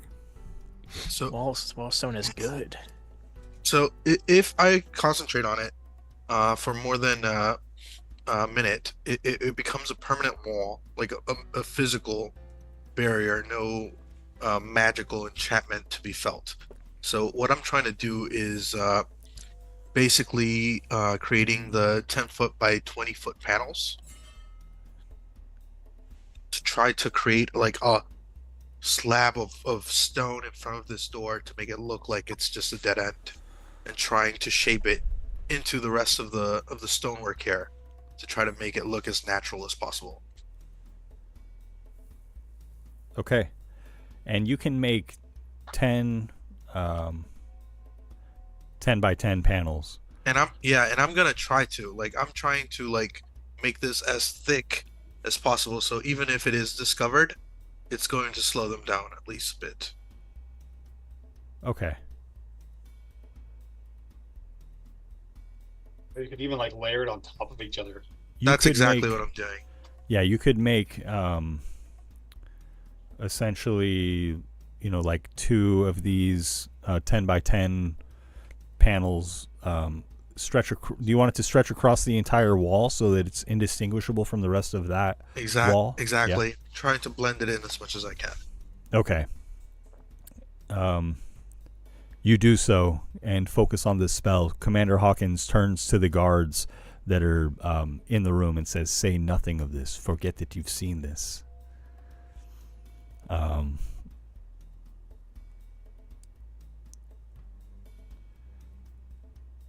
And make for me, Peter, an insight check, please. Sight. Yes. I'm gonna go ahead and use my advantage from my level up. Okay, cool. Nice. As you kind of survey your work, seeing how it, is blending in and whatnot. Is it insight? Yes. That's not great. I'm gonna burn a sorcery point as well to reroll. Okay. Because that was pretty. You reroll the 1 if you roll with advantage. Oh, that was a 1. Yes, you're right. Yeah. Okay. So hold on. So You can roll 4 dice here. Halfling luck coming in clutch. Thank God. Insight. Okay. I'm gonna burn that sorcery point, sir. Okay. I'm gonna burn that sorcery point. Jesus Christ. It's the worst thing you could roll. Oh my God. Crap. Wow. You know what? You don't It's know, not man. meant to be, man. You don't know. You just don't know. Looks about right. Mwah. Looks good to me. I don't know. Looks fine. You notice it may that have been fine. The powers that be in it may just be toying with your mind. Yeah. You know what? It'd be what it'd be, man. That thing's you still notice around. the wall that you created is the only wall without torches on it. Can we remedy that? I mean, I got torches. I don't have Sconces. Well, why not? If Maybe maybe we we move one could. from like one of the inside walls where Very good. Takes a little bit of work, but you can easily do that. I'm sure one of our dwarven friends, maybe Beryl can probably help us with that. That's their whole thing, right? Dwarves work stone and Sparrow right. Dwarf? I think he was. Owes you guys, so I'll get him and set him to this task. Well done, Petyr. Now it looks like it is just an empty chamber, and only a keen eye would notice the difference in this wall. So, Let's hope that's enough. yes. I mean, are there other tapestries and things on the walls? We should just make it all like try and make everything contiguous and look, you know, as it is. We could even move some. There was like empty barrels and things, like debris and things. We could pile some of that in front of the space, even. Very good. Yes. The wine barrels and stuff, the empty wine barrels, and So you take a bit of time to kind of redecorate the room, trying to disguise the fact that this wall is slightly different from the others. Sure. Right. Okay. And afterwards, we may want to just check the floors, and you know, from scraping and dragging, it might make it look like we've moved things around. Maybe we'll just, you know, she asked us to tidy up a little bit. Maybe we should get a couple of our ATK friends to sweep up the floor and make everything look nice and make it so that we can't tell that we've been dragging things around and moving stuff. And I mean, we did fight Drow in this tunnel. That did happen. that's true. It's not like we have to lie about that. That's right. But I agree with Desperado that we should tidy the place up, especially if Lady Oneth requested that specifically. We should try to be on their good side. Okay. Yes. Now there is the question, Kevin. Are you willing to hand over the command of this outpost to Commander Krim, and then, you know, like you said, you are suspected of crimes, and there were ATK soldiers looking for you to imprison you. So how do we want to handle that? You know, I'm not really a big fan of letting them take you. You've done a lot for this region, and your heart is in the right place, much more than these ATK soldiers that are coming this way. Unbeknownst to them, but nonetheless, it is the case. How do you want to handle that? No, I think that I have somewhat effectively cleared my name, and that the soldiers here will vouch for that. Right. So I don't fear that I would be imprisoned for things that I have been charged with in the past. But that is a good point, that they might try to use that against me. When it comes to forfeiting this place, I think that I need to play the long game. And if that is commanded by Lord Krim, then I don't think that I can stand against that command. You could play up to his ego and say, "This is a gift for you. We fought and felled many giants and orcs and drow in your name, that is so clever. that you may hold this place as it is rightly yours, and just hope none of the people in the Union Underground mention that they feel particularly good in this area." And then, Right. then not only is your name cleared, but you got goodwill with Commander Krim, and he's less likely to look for things that are out of the ordinary. I mean, there's not even a door there anymore. It's just stone. I could probably break through if we need to at a later date, but it's sealed away. And we could appeal to his ego in that way. I like that idea. And so you have spent a fair amount of time, in the basement here redecorating. There's, less than an hour left probably before Commander Krim will arrive. Kevin asks, then will you all stay? Perhaps we could even, as they say, roll out the red carpet. I'm sure there are tapestries. There are plenty of rolls. We could probably make the entranceway inviting, like we are expecting royalty, for lack of a better. I think we are staying. It feels like. I like that idea, Desperado. Yes, I will be in the back. I'm not going to try and say anything unless I need to. Please, for the love of Dunsmere or whatever, do not make me talk. It'll go bad. I'll act like a dumb orc if I need to. Oh, we should get your story straight. Or you should say we are hired help under contract or something. I don't know. That, you found some local help to aid in taking the place. Expendable. I think Kevin just hired us because he was short on men. He had lost soldiers as his men had moved across the region. Some had left behind, and we just took a job. Yeah. Dude, seems to the point. Seems very Mostly reasonable. accurate. Yes. Can you? I did hire mercenaries to accompany me. Wait. Yeah. Peter, can you draw up any like false contracts, or if there even is a contract that you can give us, Kevin, that we can sign, and then you pay us money? I don't think we need a fake contract. We can just write one up. If you can just give us a contract and we sign it, and then you pay us, so that when you say that, well, we've been paid for a job, it has happened, and it is the truth, and then we can just give you the money back. Wait. Very well. Good thinking.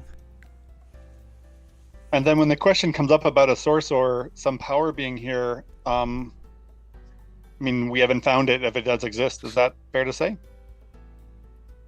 Yes. Just keep make sure you drill into your men. I don't have it. I don't know where it is. Right. Because they don't. Right. Right. None of them saw the ritual. Wait. There are only the guards that saw us create the false wall. It's a real wall. You know what you could tell them? You could say that we made a new wall there to keep those tentacles at bay, and that Krim doesn't need to know about the tentacles. That's keep the drow out. Yeah. Right? Yeah, security measures. Yeah, we secured the wall, the foundations. Made them a bit more sturdy, kept the tentacles at bay. I'm sure they don't want to witness that or face that again. They will have no trouble lying to Krim. My concern is that Krim will see through their lies. Well, so maybe we lie to them, right? If they believe it's the truth, yes, we let them tell them what they think is the truth. He calls the men over.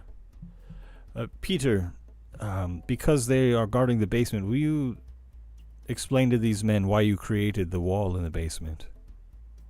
So, gentlemen, we are trying to limit access to our rear flank. We have already been attacked once by drow, and so to reduce the casualties in the future, we have created a new wall to defend us and to protect us from the encroaching tentacle menace. Petyr, will you make for me a deception check with advantage, please? I'm really good at that, Ben. Let's see if the dice think so too. 7, a 1, a 2, and a 5. Please. On the dice. I swear. That's better. Yeah.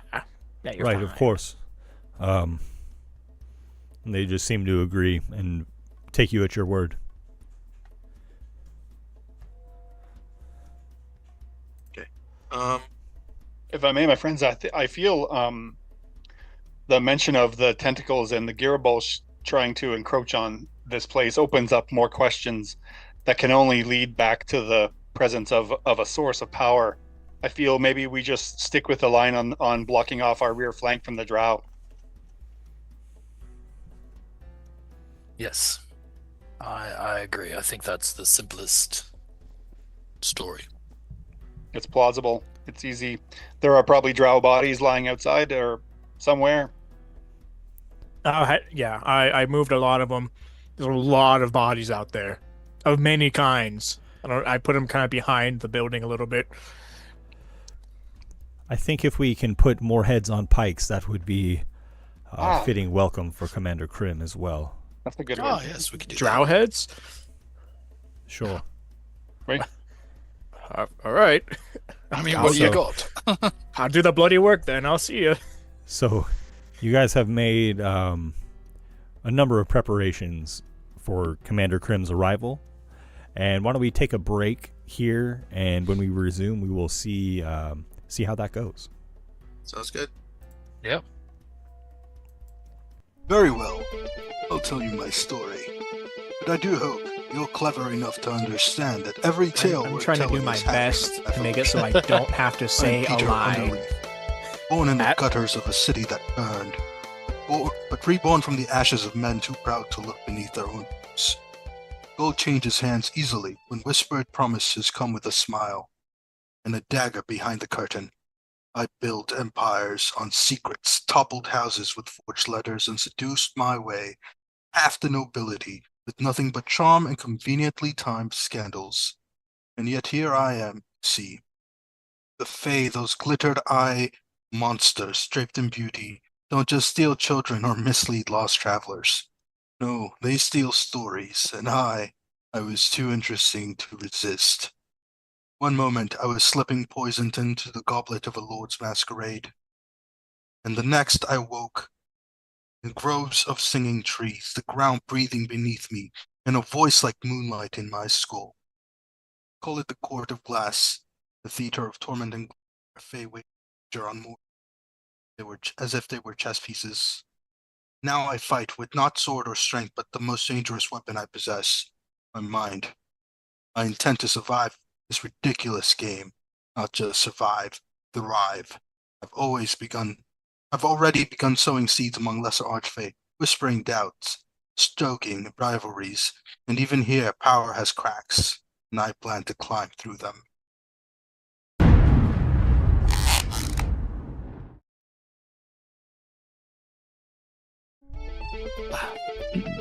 So Edward's story actually begins quite a while back. His early life was a very simple one. He lived in a quaint, unremarkable house in a quaint, small, unremarkable village, with just him and his lovely bride. It was a simple but a happy existence. Till one day, fortunately, when I was on my way home and traveling alone, and I was attacked, captured, and held for a very long time by an archfey in the area who, excuse me, not an archfey, by an archdruid in the area who was attempting to enhance the powers of his own wild shapes. But in order to do so, he was trying to perfect some sort of concoction to accomplish that. I served as his guinea pig. We went through several different versions of it until he found something that sort of worked. It transformed me into a ferocious monster, and I immediately bit his neck out. I escaped, found my way home, told my wife of what had happened, and she called me a monster, said she would not have that curse near her, and kicked me out. Told the rest of the village, and I was shunned from existence. So in a desperate attempt to try to regain and reclaim my previous life, I searched for anyone that could help me to remove this curse, and that eventually landed me right into the lap of a particular archfey who made a deal with me. said that if I removed any and all monsters that existed within a cavernous area, that I would be free of my curse. I foolishly accepted this deal and went about my way. Not realizing, of course, that myself being within these caverns made it, in fact, full of monsters, because me. I did eventually figure out this plight. Unfortunately, it took several centuries before I realized that I had been fooled. And as such, I sort of gave up on that particular instance, have learned to accept that this creature is a part of me, whether I like it or not. Learn to accept that every facet of my prior life that I've ever known is gone. And I've replaced all of that with a burning desire for vengeance that can only be sated by the blood of the Archfey that did that to me. Anyway, that's my story.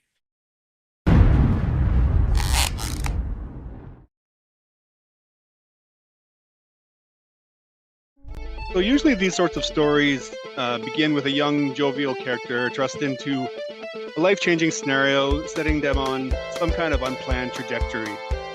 But they aren't usually embarrassing or humiliating. Oh wait, my apologies. I should introduce myself first. I'm Desperado, Phineas Theos, the third of my name, after my grandfather and my great-great-grandfather. My older brother, Silverado, you might have heard of him. He did some pretty great things for the people of Gira. He left some time ago, a few years ago now. Hasn't been heard from quite a while. Our home, our village, sits within the Redwood Forest, just on the edge of Dunsmuir Lake. Anyway, Silverado's leaving home for me was really tough. I thought we'd be in the forest together forever, our families growing up together. But after he set off, I realized I needed to find my place in this world too. I just wasn't sure what that looked like. I wasn't sure what that might be. And my friends and I, we spent most of our time just messing around on the shores of the Dunsmuir like any, young elf might do. When we weren't in school or training, that is. Usually these times on the lake were involved weird games, always involved lots of wine. Not the junk from around here, the good stuff, good elven stuff. But on one sunny afternoon, everything kind of changed for me. It was a day like any other. It was sunny. It was nice. We were on the lake between swigs of wine, knots of the good bread. Wine was a bit off. We paid it no mind, though. It didn't matter. But I'll never forget that giggling, cackling sound. It still haunts me. We were laying there with our dipping our toes in the water, staring at the sky. Those days when you're just trying to avoid the world and that's catching up to you. It was one of those times, all of a sudden I began to realize something was amiss. Not quite right. I couldn't wiggle my toes, my fingers, I couldn't turn my head. I couldn't move my arms or legs. I wasn't quite sure what had happened. None of us could move, but we could see and we could hear quite well. I could hear really well. You know how they say when you lose one sense, all your other sense are heightened. They're very right. The dancing and the laughing and cackling sound all around us. I couldn't tell what they were. I found out later from my father they're called bogles, tricksy little fey creatures. Anyway, they took everything. They took everything from us: our food, our coins, our clothes, our dignity. By the time I could move again, they were gone. There was no trace of them. There we were on the shore of the Dunsmuir, naked, exposed, robbed, and humiliated. I promised myself I'd never let my guard down like that again, especially around Fays. And after that experience, I took my training much more seriously. It opened my eyes to the world and the things that are around us. Nothing is as it seems in our world, and even in times of peace, things can change in an instant, it seems. After the thing with the bogles, I kind of developed this issue with others touching my food. I trained in the community kitchens and learned some really good elven cuisine became a pretty accomplished chef, But when I wasn't in the kitchens, instead of spending my time at the lake, I practiced with my bow and my blades. I'd hoped that I wouldn't ever need to use them, but I wanted to be prepared in the event that I did. And it was around that time that the lady in the lake came to me. Apparently, she'd been watching me. I had no idea, but the first time I saw her, she appeared as this regal elven maiden, wearing this fairly pristine Sylvan plate mail. She talked to me about how she was ready to take on a champion, someone to carry on her mantle. She would spar with me, and she helped. What's the player answer to when it's the DM equivalent of you can certainly try? Ready as we'll ever be.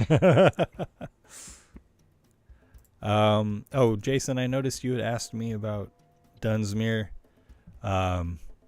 His symbol is like a martial arts weapon in sheath, so like a fist covered by an open hand. And his weapon is a hammer. Cool. Although, he is known to use an axe as well. But that guy will use whatever he can take. All right, he's tired. Indeed. He's been fighting too long. Symbol is kind of like this. Yes. Yep. Cool.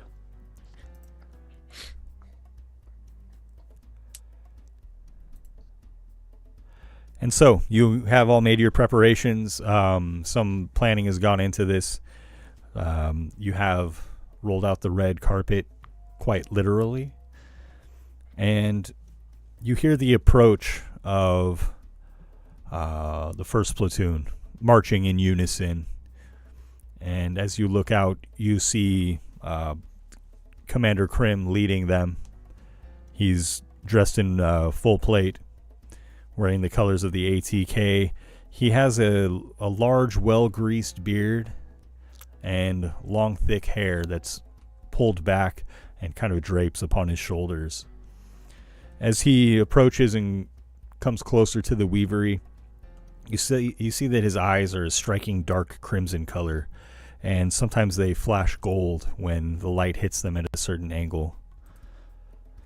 As he approaches, where do you guys want to greet his entourage and him? I'm gonna push Desperado in front of me. Problem. I feel like it's probably customary. We should probably be outside to greet them. I'll have my hat off. I am very good. Like under my arm, or I think I'll be next to whatever ATK soldier that was stationed here before these guys showed up. I'd be next to him, trying to look like dumb muscle. I'll have my weapon sheathed, of course, but I'll be sitting next to him. I'm gonna have my crossbow pulled out, Ben, trying to make myself look like a stealthy ranger type. Okay. And as they're approaching, Ben, I will kind of turn on my divine sense. Okay. And Edward, do you present yourself as a human or a beast? I will present myself in human form. Okay. Kevin Hawkins is there with you. He has done his best to keep all of his soldiers busy, tending to tasks.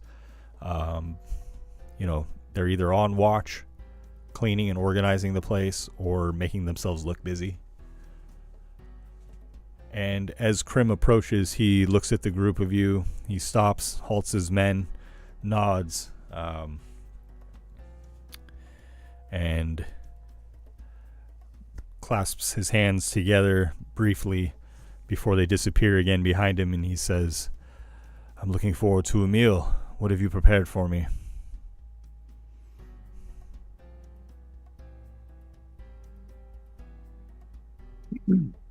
Well, we honestly, my commander, Desperado, I wasn't sure what you would like. I wanted to get your request beforehand. Oh, very good. And I would prepare it that way it would be ready for you, and you wouldn't be eating something cold and stale.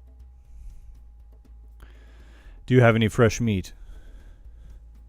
I believe we still have some wolves that we have been fighting that have been hanging that we can prepare. I have Very a well. number of very fine spices that I can make it to your liking. If you would, then show me to my quarters, Commander Hawkins. And he steps away with Commander Hawkins. The rest of the platoon moves into the Weavery, and they begin to look about for places to settle down.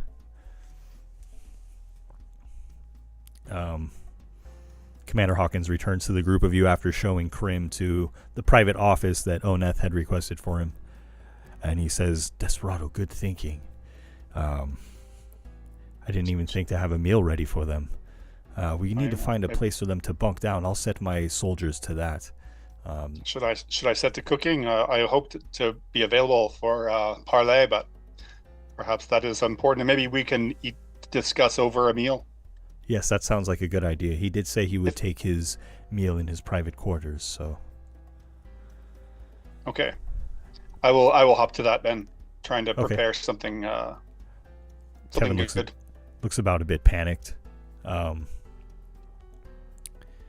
As the soldiers kind of settle in, some of them approach you randomly and just, ask, what did it take to capture this place? It's supposed to be some great conquest. They look, actually somewhat impressed, having seen all the giant heads out front. While they're doing that, Ben, and I'm assuming my allies are embellishing our stories, right? A little bit. I'm not saying a word. Oh, really? Okay. Well, then in that case, I'll be the loose-lipped halfling. Okay. And I'm gonna try to grace myself into them, and try to squeeze some information out of them, what have they been up to, and maybe what it's like working with Grim. Okay. They mentioned that they have been fighting many giants and fey creatures throughout the city.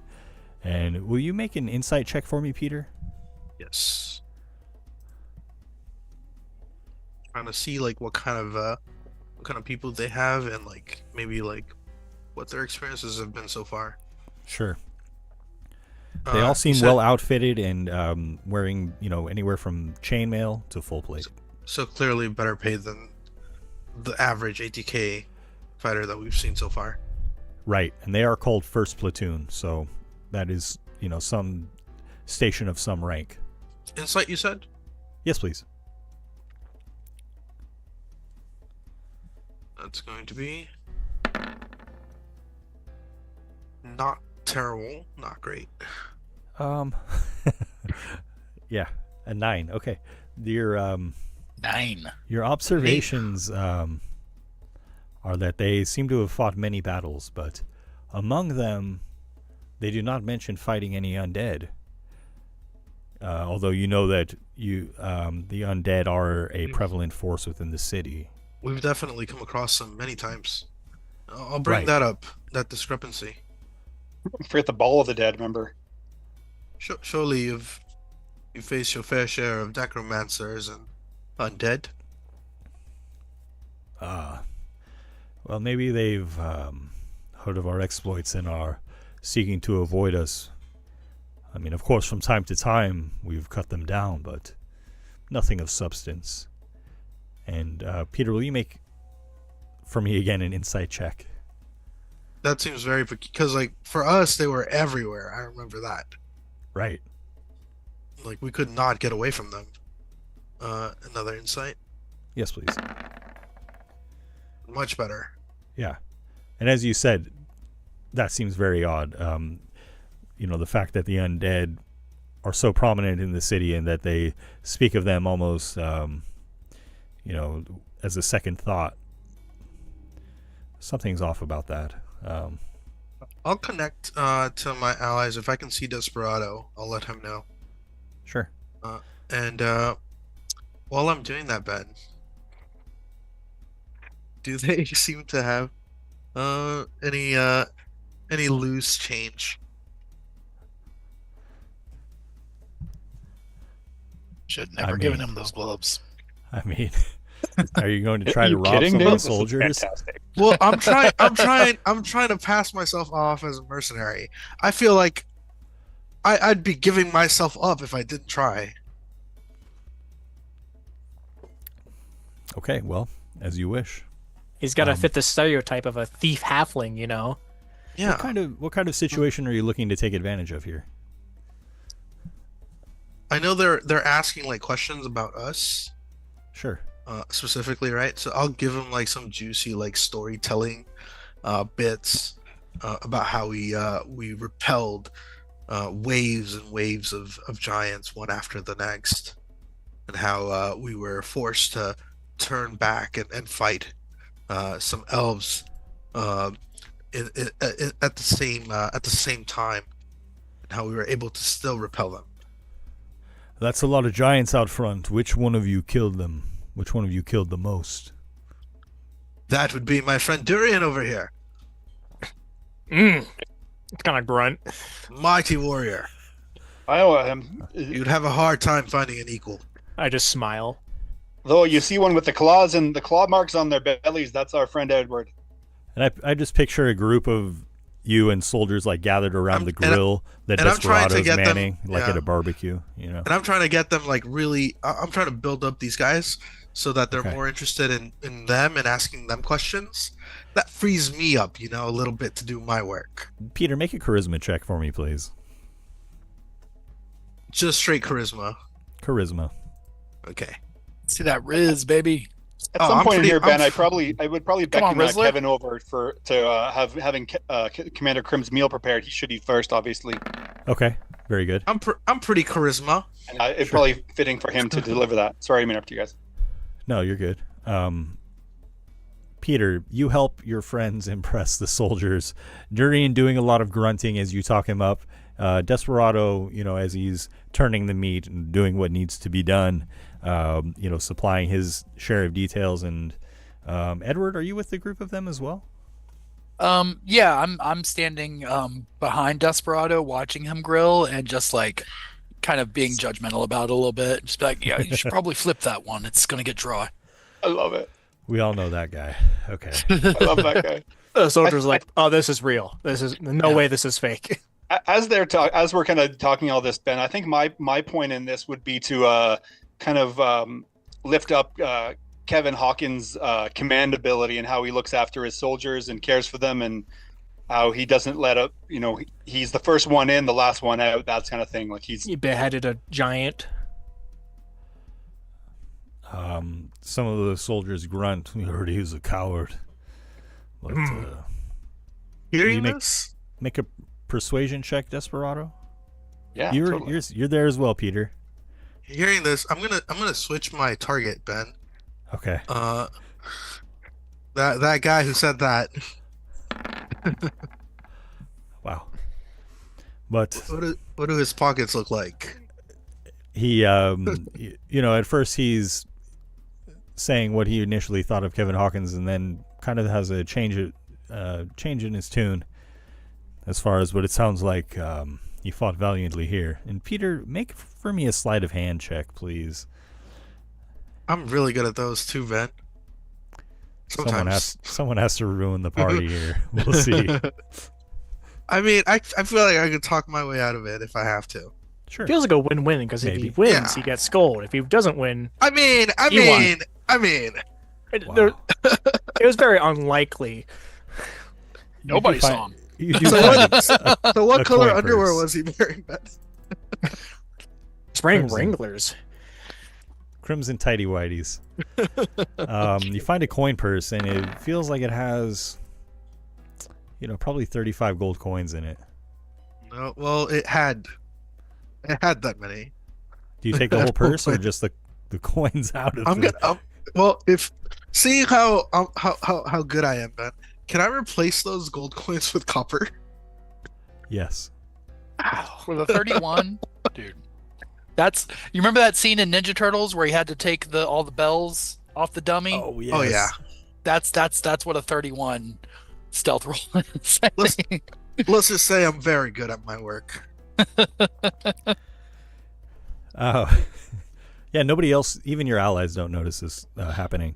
Kevin, I'm surprised Petyr hasn't tried to steal anything yet. I'm quite I know, proud right? of him. Yeah, He's it's doing crazy. really well. He's doing Kevin good. comes to the grill, compliments your cooking, Desperado, and sends the meal to Commander Krim. Nice. And he has had Once this. that's done, I'll beckon the rest of the soldiers. They're tired and probably hungry from a long travel. Good, have a good meal. I'll let them. Actually, probably next should be what's her name, Lady Oneth. the number 2. Yeah, she should probably eat after Krim, Okay, very good. and then the rest of the soldiers fall in rank. I would think. Yeah.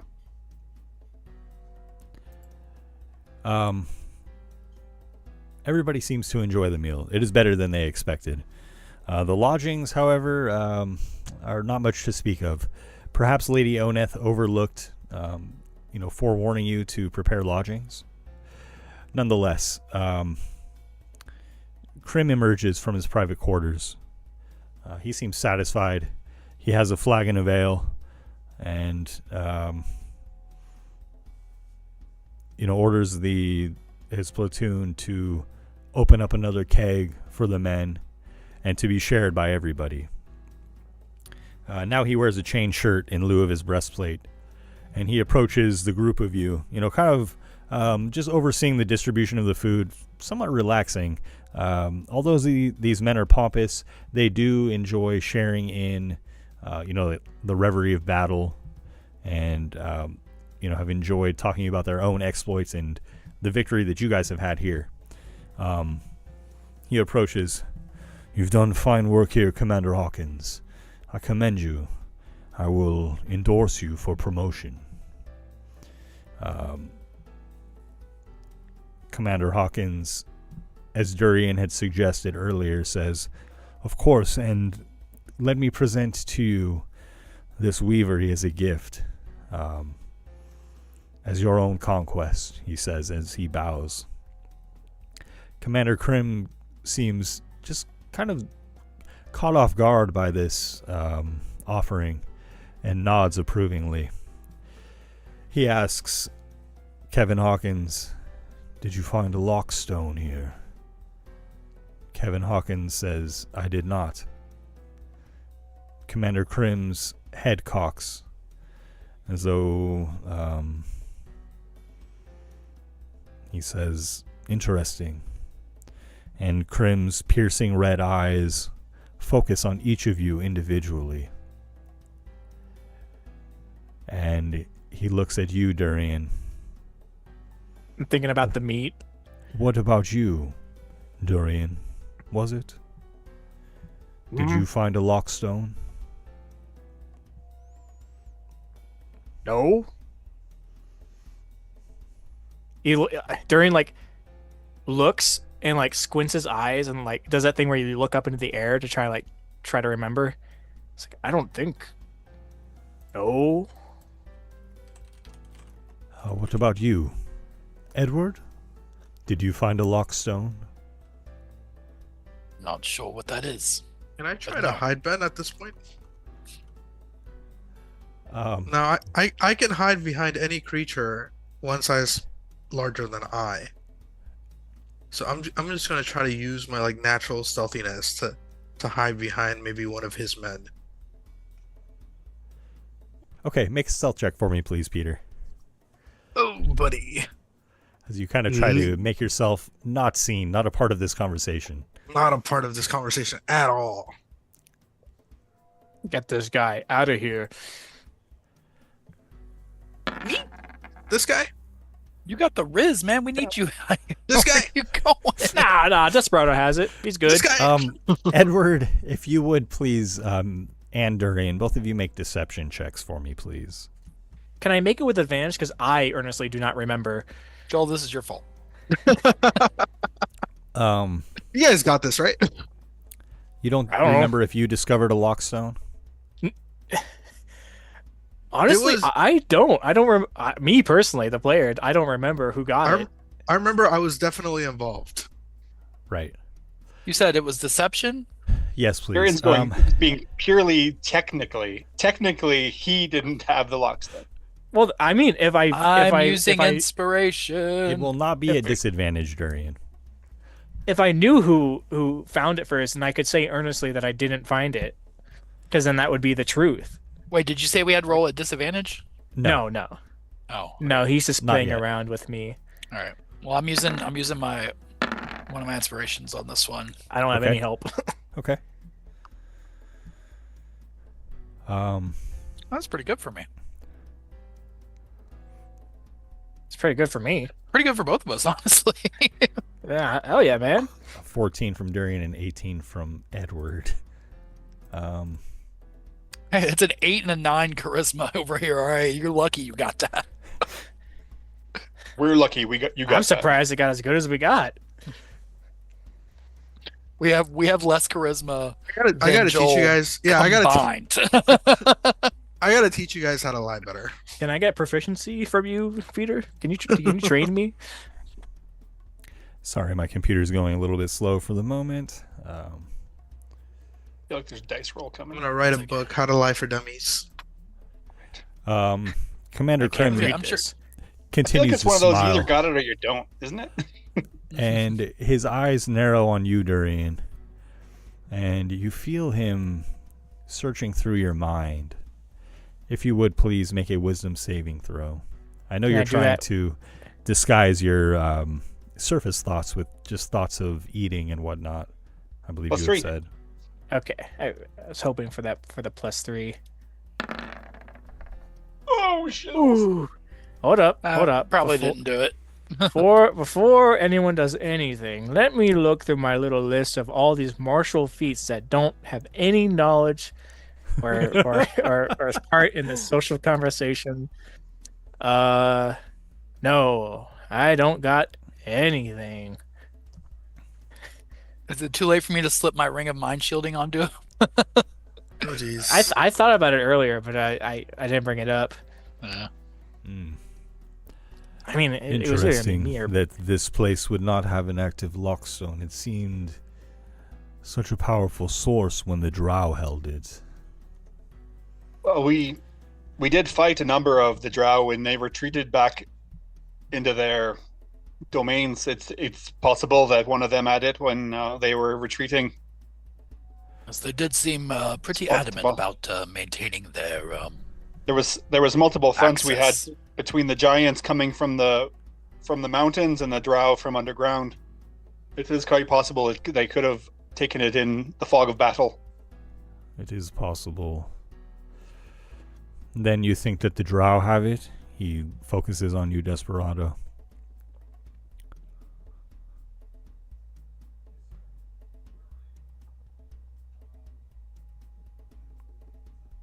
Is that safe to say that you think that the Drow have the lockstone? It's possible if there was one here, it's very possible that they, cut their losses. They're not. I mean, they're conniving and they're not stupid when it comes to the arts of battle. They work in centuries where humans work in years. So I could see them doing that. I mean, it does seem the most likely. I'm highly doubt that the giants took it. Well, so no lockstone. What about an altar? Is that what that was? There was something. Sort of. Desperado, you think it was sort of like an altar, right? Whereabouts do you think, Edward? Where the Drow were at. Where they retreated down below, you mean? Yes. Wasn't there? I mean, there was just so much going on. I don't know. It's again possible. So I mean, once they made their retreat and we cut off our rear flanks, they might not encroach on us again. Of course, to be fair, I mean, a building such as this one, there's probably at least one altar here somewhere. Possible. No one holds up a location such as this without praying to some sort of gods. Did you not pursue with the our Drow then? the tiny company of us and the giants coming from the mountains, it only seemed pertinent to cut off the, from coming from the back door, so to speak. And then you did not pursue the Drow as they fled? Well, Commander, we had just come off of a battle with giants. Yes. We were barely standing as it was. We fought the drow back as best we could. But once we had them on their heels and they were retreating, we did not pursue. We're not suicidal. You don't chase chickens a snake into its den, right? We were not in any condition to fight them without losing this place to them. And as such, we did what we needed to do. We fought them away, we sealed it off, and we have been preparing ourselves to move forward. Right. And it is a fine many giants. Hold the Weavery. A fine many giants you have slain as well. His face relaxes for a moment. I mean, I'm sure you saw at least a few of the corpses on your way in. Can I connect with Desperado, Ben? Mental connection? Yes. And just whispering in your mind, let me know if you need a distraction. I don't actually laugh out loud. I laugh in my mind to you. Straight face, like stone cold. Well, it is a job well done. Commander Hawkins, I will take over command here. You and your men are dismissed. You are needed at Station 12. You will leave with the dragon this evening. It should be no more than a couple of hours' march. Lady Oneth will brief you. Commander Hawkins nods. Of course. Commander Krim excuses himself from the group of you, says that it has been a pleasure speaking with you, and thanks you for sharing what you know with him. Thank you, Commander. Ben, as we're in Krim's presence, do I pick up anything using my divine sense on him or any of the other ATK soldiers? Or I'll bring it back up in the chat. You don't seem to detect the presence of a celestial fiend, evil in that sense. Nothing of the like, surprisingly. Curious. You know that there are rumors of him being a demon or devil or some kind of fiend, but perhaps that's all they were, is rumors.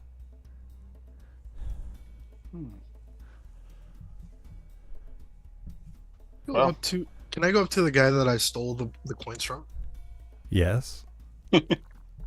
And I'm gonna try to lie to him a little bit. I'm gonna be We need that copper back. You know, I heard Commander Krim say he wanted you personally to protect him. Of course I will protect my lord. You better get by his side. Will He you might make get upset with you. a deception check, Petyr, please? I did hear he was looking for you, you know. That was quite a while ago.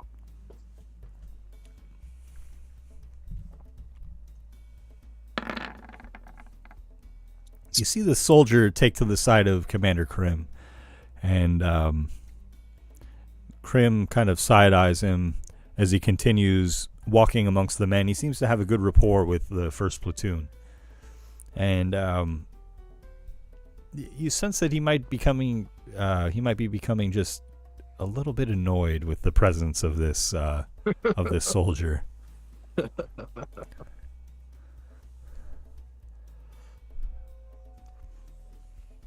Ben, Station 12 is what Krim said. That's right. Is that near the coast? It is near the coast. It is number 4 on your world map. I'll move you guys over here. Okay. I just wanted to confirm.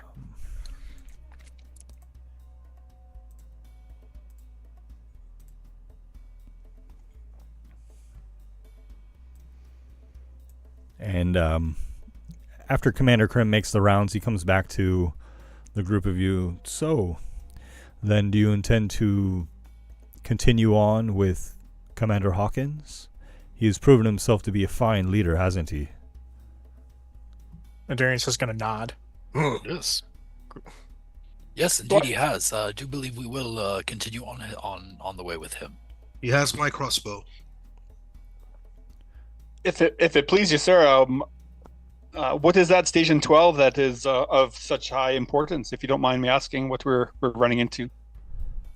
Well, undoubtedly you've heard rumors of the goings on in the city by the ruined in the village by the ruined docks, and at Novum Navale, where they are offering their own as sacrifices to the forces of the dead, to the Bugaisha, to take them and make them their warriors.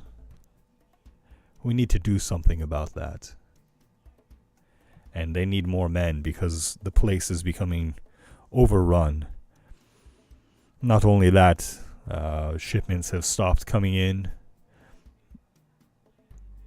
Until very recently, at least the occasional ship was able to make it through and bring supplies.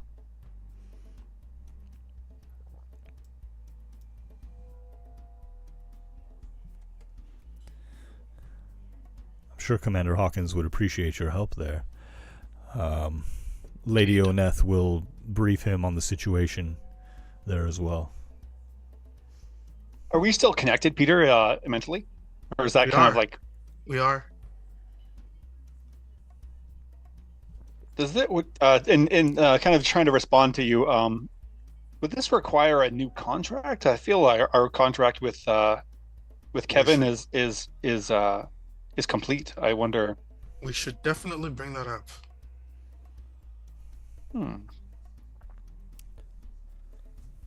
So would you be paying our contract, or is this more of a Kevin situation, sir?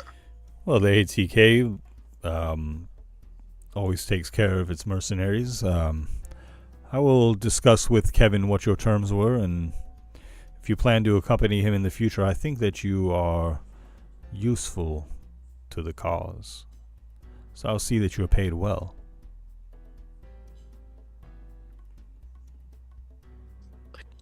I'm gonna whisper to Desperado mentally. I don't know if we want to be considered useful to him. I agree. I don't know if we want to be under contract with him either. That might not be. That might not lead to a long life expectancy. Perhaps he would be. Perhaps. This one's on the house, as they say. The ATK does good work. They help a lot of people around these areas. We do what we can. It is a point of pride for us to help you in this occasion.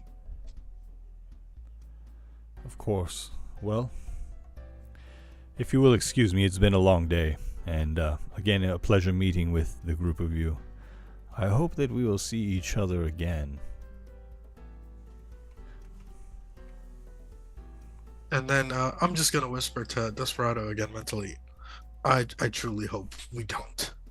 Just kind of put on my hand on my my rapier. I kind of hope we do. Durian's just gonna like blow a huge snot rocket into the ground. Commander Hawkins begins to see to his troops, organizing them for their departure, and they take a number of supplies and begin to congregate outside of the Weavery. Start counting my gold coins, and I'm just gonna say, dealing with the ATK, quite profitable. Yeah, Ben, I have my holy symbol it's kind of hanging around my neck. I just kind of like take it up and whisper in my into it, using casting a message to Peter, or to Kevin, sorry, Hawkins, and just say no contract is necessary. Our service is to the Union underground. Is he able to respond? Oh yeah. And at the end, I'll say you can respond to this message.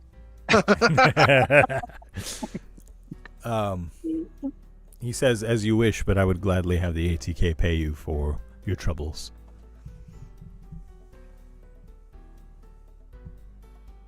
And I'll just kind of whisper back to him.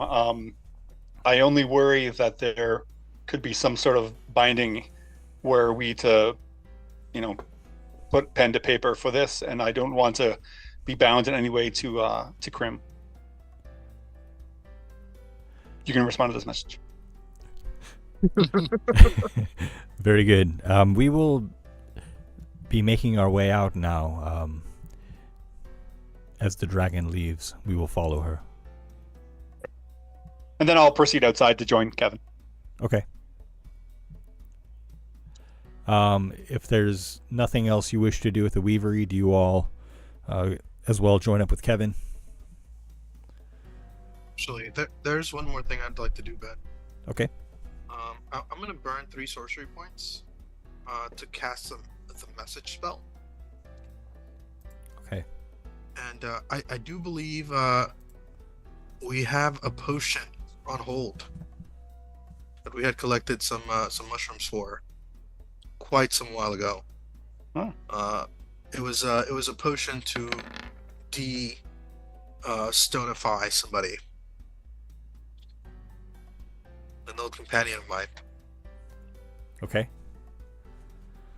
And so I'm going to reach out to the alchemist that we had hired back in that village at the start of our journey, and see if there has been any progress made. Nice. Athena's apothecary. Athena's apothecary.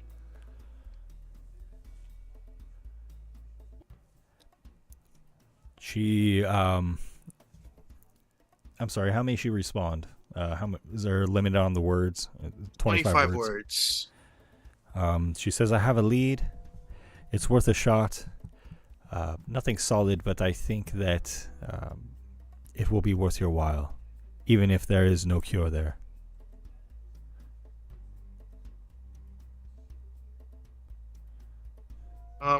That's going to be it for me for today. Okay. I will definitely reach back. Okay. Yeah, so it seems as though she does have more news regarding that. And so I would have the group of you with Commander Hawkins as you all make ready to leave Yaz'Trin's Weavery. Though you had claimed it, now it is under control of Commander Krim.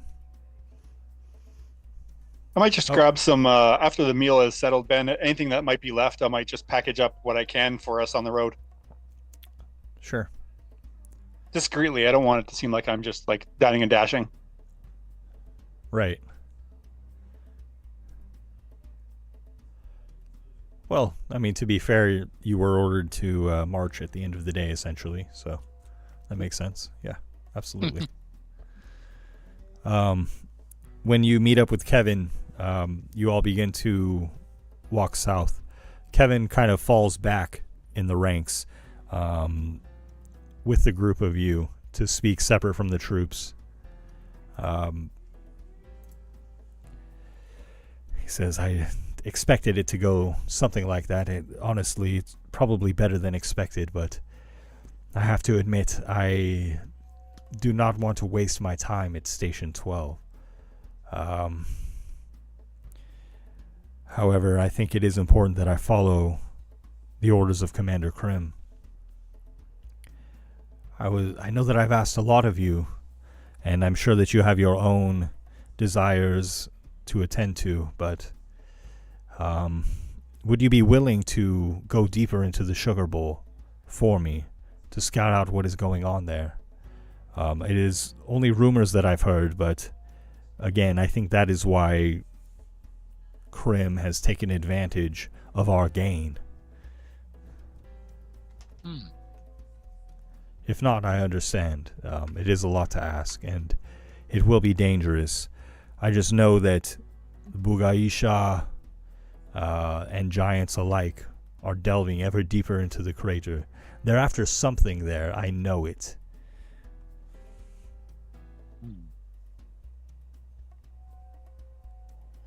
There's a powerful source. There are many sources that were revealed when the power was when the mountain was raised.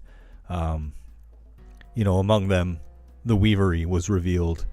That place that we were just at used to be, deep beneath the mountain, not easy to reach at all. Now made available to the surface world, but there are many more.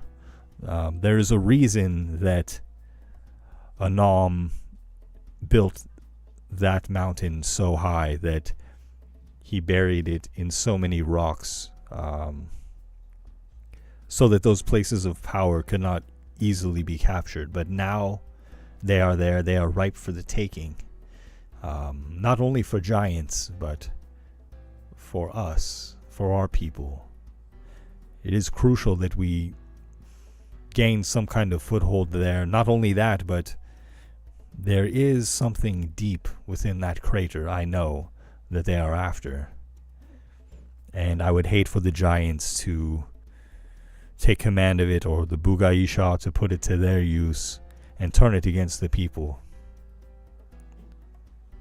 I mean, Kevin, the one stone that we did see was not much bigger than a fist.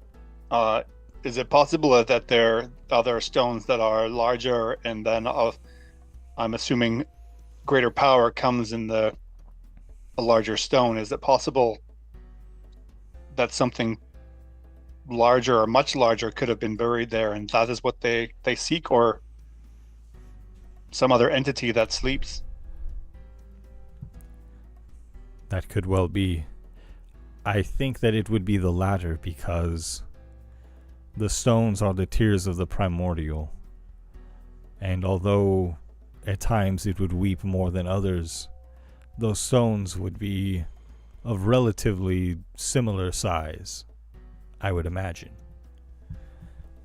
But if there was something that Girabolsh took from some other world, something of great, terrible power that was buried beneath that mountain, that has been revealed now that Anam has lifted the mountain. I don't know if that is by design or by chance, but I think that is the case. There is something there.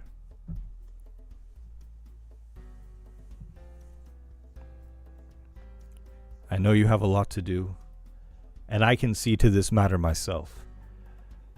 I have been ordered to go to Station 12, but I'm sure that I could devise a way out of that if I need to. It's just that time is of the essence. Obstacles come up in the road, and the path you intend to take doesn't always work out the way it goes, and you have to take the path that's provided in front of you. Things can be explained away. Of course.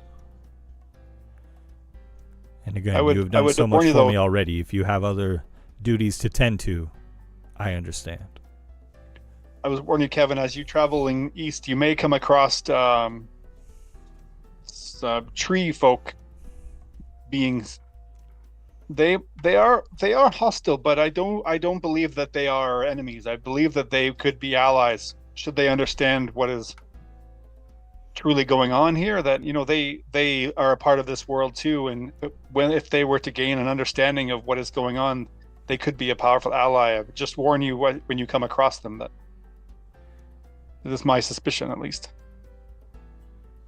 And you mean in Hagskold Hills? Wait, yeah. Right, then perhaps I will avoid that place for now, until I can convince them that it would be worth their while to stand by us. They see things on the timeline much as elves do. So...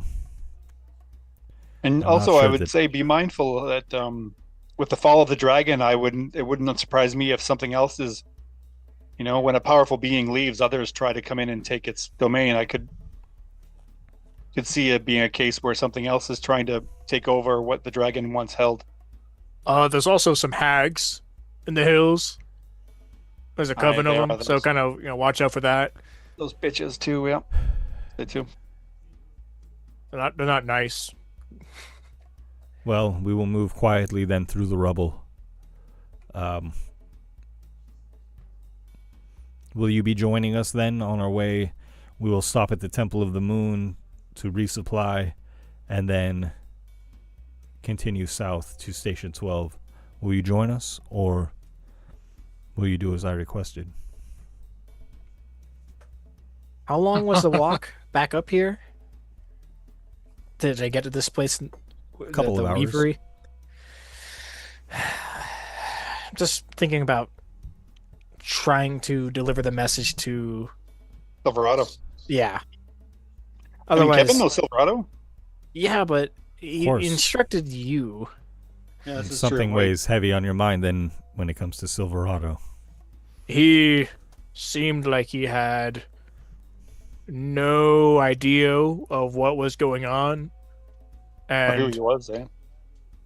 I feel like it might be good to help him know who he is. Because then he could, I don't know, he could help you out. He could help us out. He could go do his own thing and probably help. Dunsmuir. Yeah, something like that.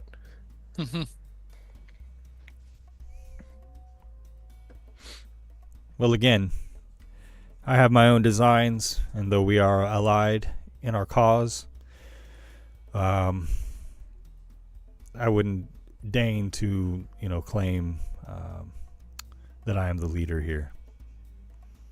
You all have proven yourselves much more worthy than me in battle.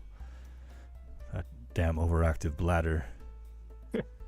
You acknowledge it. You know it's real. Every time you don't mention it, but now, all right, okay. Well, it is. It is not cowardice that keeps me from battle. I'll say that. Okay, all right. Okay, Kevin. All been there.